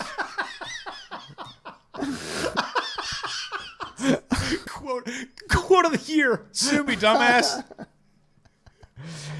I found out I was getting sued by him. I was sitting on the toilet. I found out I was getting sued. I found out on Twitter. I go, hey, getting sued again. About what? I don't know. And the lawsuit was so convoluted and such a mess, it ended up getting dropped a short time later or whatever. It was. I think the attorney that was repping him was like, oh, I didn't know all this. All right, see ya. Sorry. Anywho. No, can't remember it. Are you trying to remember your notes? Yeah, I never, because I write so illegibly. I never remember my notes. But you talk about playing golf earlier. I didn't really play golf. You're a golfer? No, I'm terrible at golf. You're terrible. But I like the fact that you're getting out in nature, or at least I'm terrible too, and I enjoy golf. Yeah, and I'm not really good. I'm passable. Like, I wouldn't be too much of an embarrassment. I'd be the worst in your foursome, but it's not like somebody who's like chunking it the whole like. Yeah, I can hit some good shots occasionally. I certainly don't take it serious, and I never will. That's the key. But I see you're not tied to your phone. I'm a guy that's a little too tied to my device, so that's why the golf thing gives me a chance to like disconnect and just put it in the cart or put on music on Bluetooth and don't worry about it. I did make my first birdie, like a real ass birdie. Yeah, like it's a good feeling. It's a good feeling. A real ass birdie. A real ass birdie, like to the point where it was such a good feeling. You're right that I took the ball and I wrote the date on it in the course, and I have it in my office because for some reason it felt nice. No, I wasn't aiming because it's not easy to do. Which I mean, even if it's a lucky birdie, you still hit at least two good shots to get to the lucky shot. Yeah, you got that birdie, man. I was pretty excited about it. I got a handful of birdies in my life. You know what they had at this. I'm happy with a par. I'm like, par. Yeah, par, right? Par seems bogey. Anything bogey and under is money for me, man. Which again, it gives a lot of credibility to the pro golfers. Because when I was a kid, I didn't really look at golf as some sort of athletic sport. It just didn't come across that way. But now that I've actually played it, the athletic part's a bit questionable in certain regards, but overall, dude, they're doing something that you feel like you will never, ever be the best at. You're just trying to continue to figure it out. To or not something. suck too bad. Yeah. To be able to hit a ball from like 190 yards away and put it within 3 feet of the green. I mean the hole. Yeah. And it's just like, how the hell did they do that? Right. And they do it on a regular basis. That's the thing. If I ever did that, it would be pure luck. Pure luck, yeah. They're doing it an ungodly amount of time. I mean, it's almost, to where if you watch golf, I just watch it occasionally, like the Masters. I watch like 2 or 3 of the big tournaments. Sure. Other than that, I don't watch it. But it's almost like annoying how good they are. It's like, just good shot after good shot after great shot after good. It's like, yeah, I want to see some guys duff it and hit it in the water. It is pretty funny when that that's happens. what I enjoy. Well, the golf course I played at, you would like this. It had these, big, gigantic holes right next to the regular golf hole. Just these big bins, and I'm like, what is that for? And you can play soccer golf on it. So you're literally kicking the soccer ball and playing the course in the same sort of way. But I was like, Manson would like this. It's like I bet Mike would like this. I could be wrong, but I'm thinking that's soccer without all the, to do. Yeah, all the to do. of finding a team of. I like any stupid game you could imagine. Well, that's the one. I mean, that's all I did when I was growing up. I didn't. I never got in trouble. Me and my little brother were out in the back yard doing stupid made up games. I love that. I love that kind of stuff. There's something. Yeah. There's Plus, it something doesn't great take as about much skill to You can go out and master soccer golf. Or can you? I don't know. It could be equally as. It's not. Yeah, maybe not. It's not. I don't know. I don't think it is. I didn't know there's such a thing. I knew there was frisbee golf. I had no idea there was soccer golf. It was the first time I had ever seen it. See, the golf courses are hurting, I think. Maybe. And so they got to, whatever. Sorry, yeah, we'll take the soccer golfers, whatever. We'll take anybody. Build more holes that fit a soccer ball. That's literally what it looked like. I think if they just make the hole a little bigger, I mean, you're like when I tee off, I always play with, people I know. I always make sure I got to force them. I don't want to play with, I want to add people, boo, strangers. And we all tee off from whatever's just in front of the lady tees. It's like, I ain't going to that championship shit. I'm doing the mediocre golfer tees, and it's going to be more fun for me. And whenever I can use my driver, I'm going to use my driver because that's what's fun. That's what's fun, blasting that ball. And you get those 2 times out of the entire day that you hit a screamer, and you're like, that was worth it.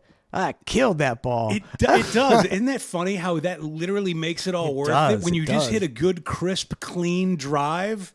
But if you don't, it like stays with you. I mean, when you're, the other 3 guys in your foursome go, yeah, nice one. You're like, yeah, that's right. Yeah. I said, yeah.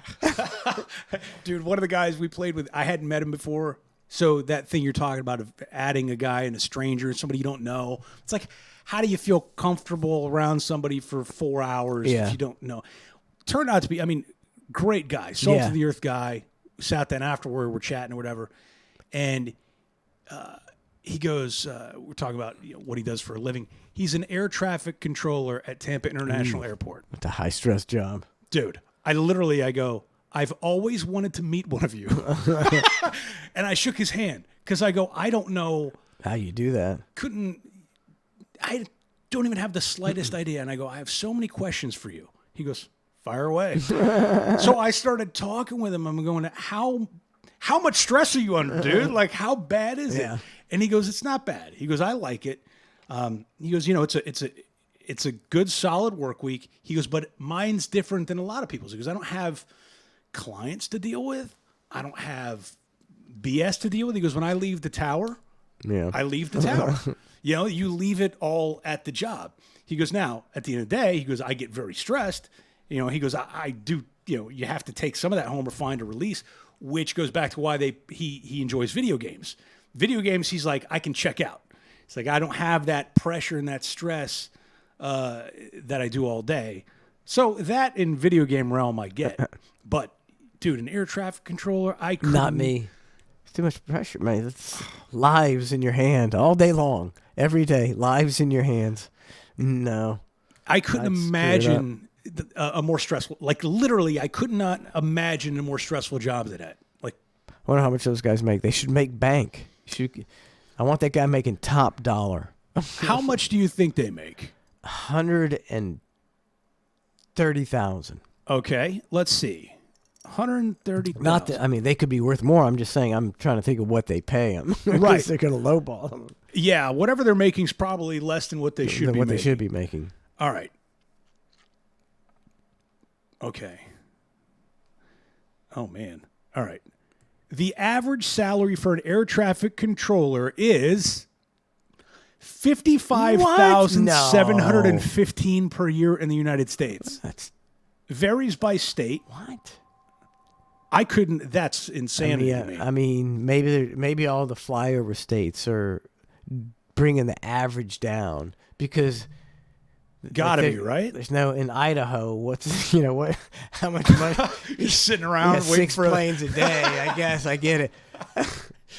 I don't know. But if you're in a hub, right? If you're O'Hare Airport, LaGuardia, you got to be making bank. Okay, let's see. Air traffic controller salary, O'Hare? Sure. It's got to be top 3 airports in the country. Okay. At this company in Chicago is 71,860. No way. That can't be right. Just to live in Chicago. That's not a great salary, you know? I mean, or this is incorrect. Come on, Google, get it together. Okay, yeah. Okay, so the salaries of air traffic controllers in Chicago range from $55,000 to $239,000. And the average is $103,000. But even $103,000 to do that in Chicago, you know, your cost of living's crazy. I mean, when, like, you know, if you mess up as an air traffic controller, and people die. A lot of people. Seems like it should get top dollar. I'm willing to pay more for my ticket to make sure those guys are top dollar. I think they're insane. And also, I don't know if I think they're federal employees. I think. Yeah, no, I believe they right? are. Yeah, so like Reagan hired a bunch of scabs or something. Scabs. Back in the day. That's right. Didn't they all quit? And Reagan was like, okay, he went I'll on just hire strike, new and he's ones? like, yeah, we'll just get a bunch of Joe Schmoes in here, do your job. Which is a completely bold strategy with something as, you know. And yeah, with people's crazy lives. as- Like, yeah. it could have backfired. Like 8 accidents in the first week. Ronald Reagan would have been the worst president in history. Here's Ned's Navy. He says, short version is, I believed in the BRN. I spent $30K on Radio IO stock just before Bubba got busted. Who did that? Ned's Ned's Navy? Navy. 30K? We must have said same.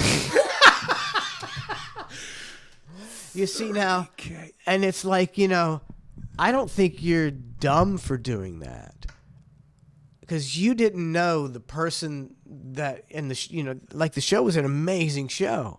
Yeah. Amazing. It's unfortunate. It's like you didn't know that there was a con job going on. Why would you think that your radio guy was a con job? You know, you're like, these guys are good, and Yeah. this is gonna.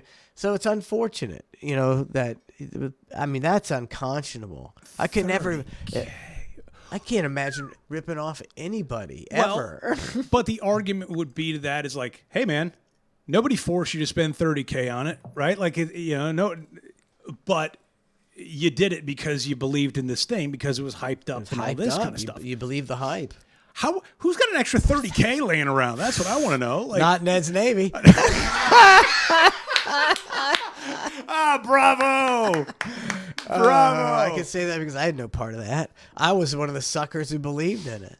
Oh, I was, you know, I didn't buy. I got 1 million shares. Woo! Million shares. me too. I think I got I think I got 500,000. I don't know. It was either Only, 500. It doesn't matter. A mere 500,000 of radio IOs. I mean, enough to. You know. I mean, nothing Come on, equals man. nothing, Come on, man. dude. God, what a sucker I was. You know, Where's your? just a sucker. We should hang your stock. I should. We should get our stock I don't even know. certificates and hang them in I here. think I urinated on them and put them through the shredder. Just throw those out, honey. Ned's Navy. I'm sorry to hear that, man. Like, That's, you know, legit. hey, you know, but me and Matt tried our best. We tried to make your money for you. Matt was in charge of the whole deal. Hey, well, easy with that. Now let's you know, I don't like that connotation.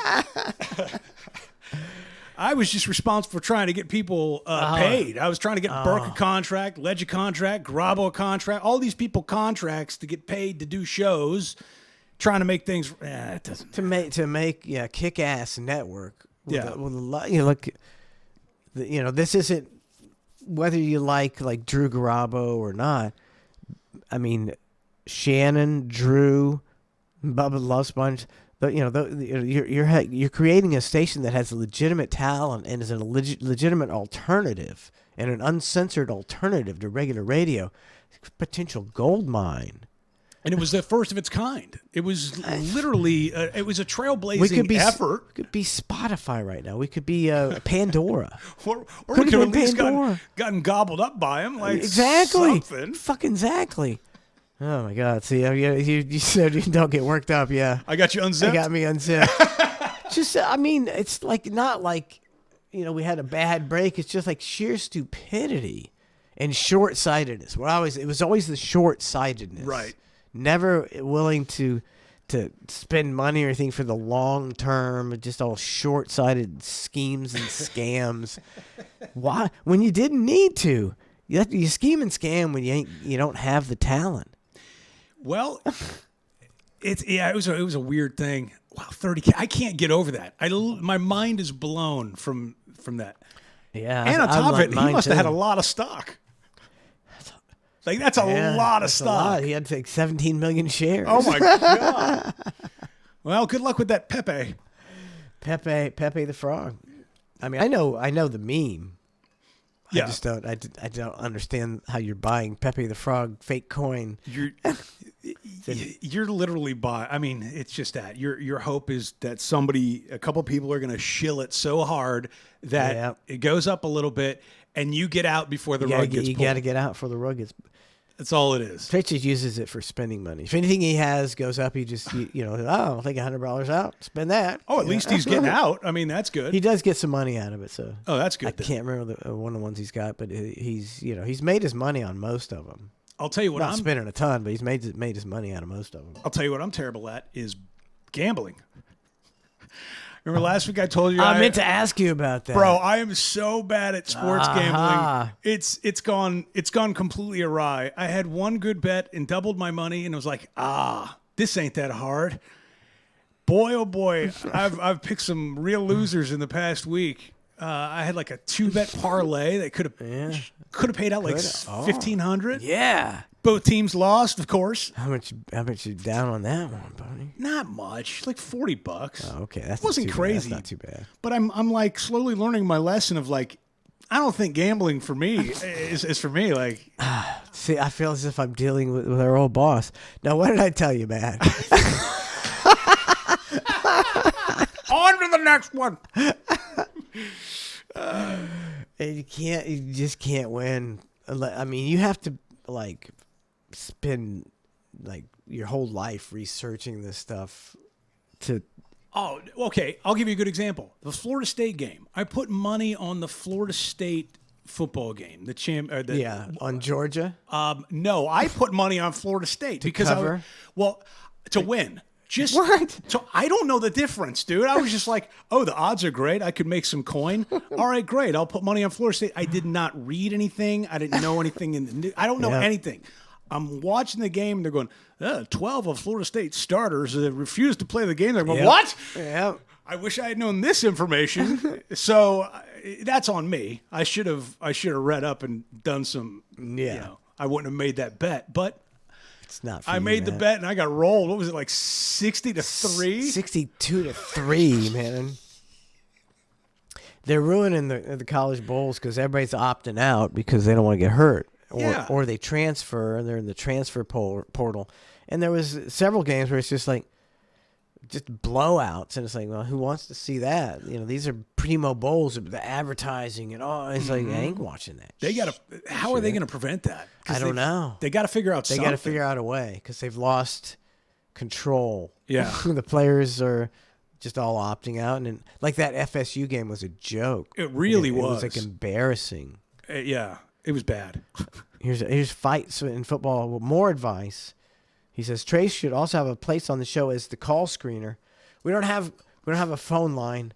It's been 5 years. We're working on it. I think 2036 is when we're probably going to get the phone line in here. Are you going to get a phone line? I have a Telos. I just don't know how to hook it up. That seems like a whole to-do. It does. Thank you. It's like a whole to-do. I mean, maybe Donna can look at a YouTube video and she can hook up the Telos.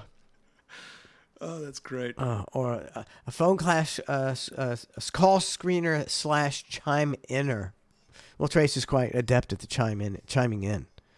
But I don't know if he wants to drive from Webster to chime in on the Matt and Mike hang. Where the hell's Webster?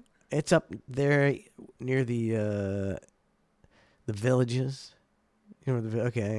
No. Like the Wildwood Junction.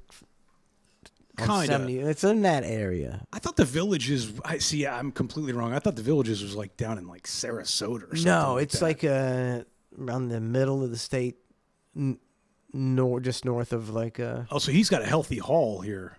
like a 40-minute haul every day. Okay. Yeah, it sucks. Yeah. He also says, I think it's a really good show because I already like Manson and Spice. Might be a little more formatted for a new audience. I think you should bring back the top 5 music review and also do Manson quizzes. With with all the copyright stuff, I don't, The copyright stuff is a problem. It's quite a. But as far as quizzes go, yeah, I agree. I mean, we can do some of that stuff. I think those are good. That's a healthy suggestion. Or we could just hang. Yeah, either one. Those quizzes are a lot of work to come up with quizzes. A lot of, because I like to quizzes on the show on Cluster F, but I got humorous answers. Oh, so that's a whole to do. Yeah, I gotta spend a lot of time on those. You're doing it like a pro. Like a pro, like the pro that I am. Well, we'll work in some of that stuff. I'm almost out of drink. What time is it? I'm almost. It is. We've been doing it for 2 hours. Has it been 2 hours? Yeah. Oh shit! We got a break. Yeah. Hot damn. All right. Oh shit. Yeah, we gotta take a. I mean, we gotta get out of here, and we'll come back with the VIP. They're saying that the VIP overtime wasn't up there. I've checked the website numerous times, and it says it's up there. I don't understand. I'll keep researching into it. But thank you for tuning in to The Hang with Mike and Matt. It's people are going gaga over it. It's bonkers out there. They're just going nuts. Well, you can do, please give us a review on Spotify and, check us out, download the episodes, stream them, do whatever you do on Spotify, TuneIn, iHeart, Apple Podcasts, all that stuff. Be sure to do that. And then also clusterfshow.com is where the VIP stuff will be stored. Spread the word. Thanks for tuning in. We'll be back for the VIP overtime in just a minute. Thanks for tuning in. See you tomorrow morning on Cluster F, 8 o'clock. Oy, that's going to come early.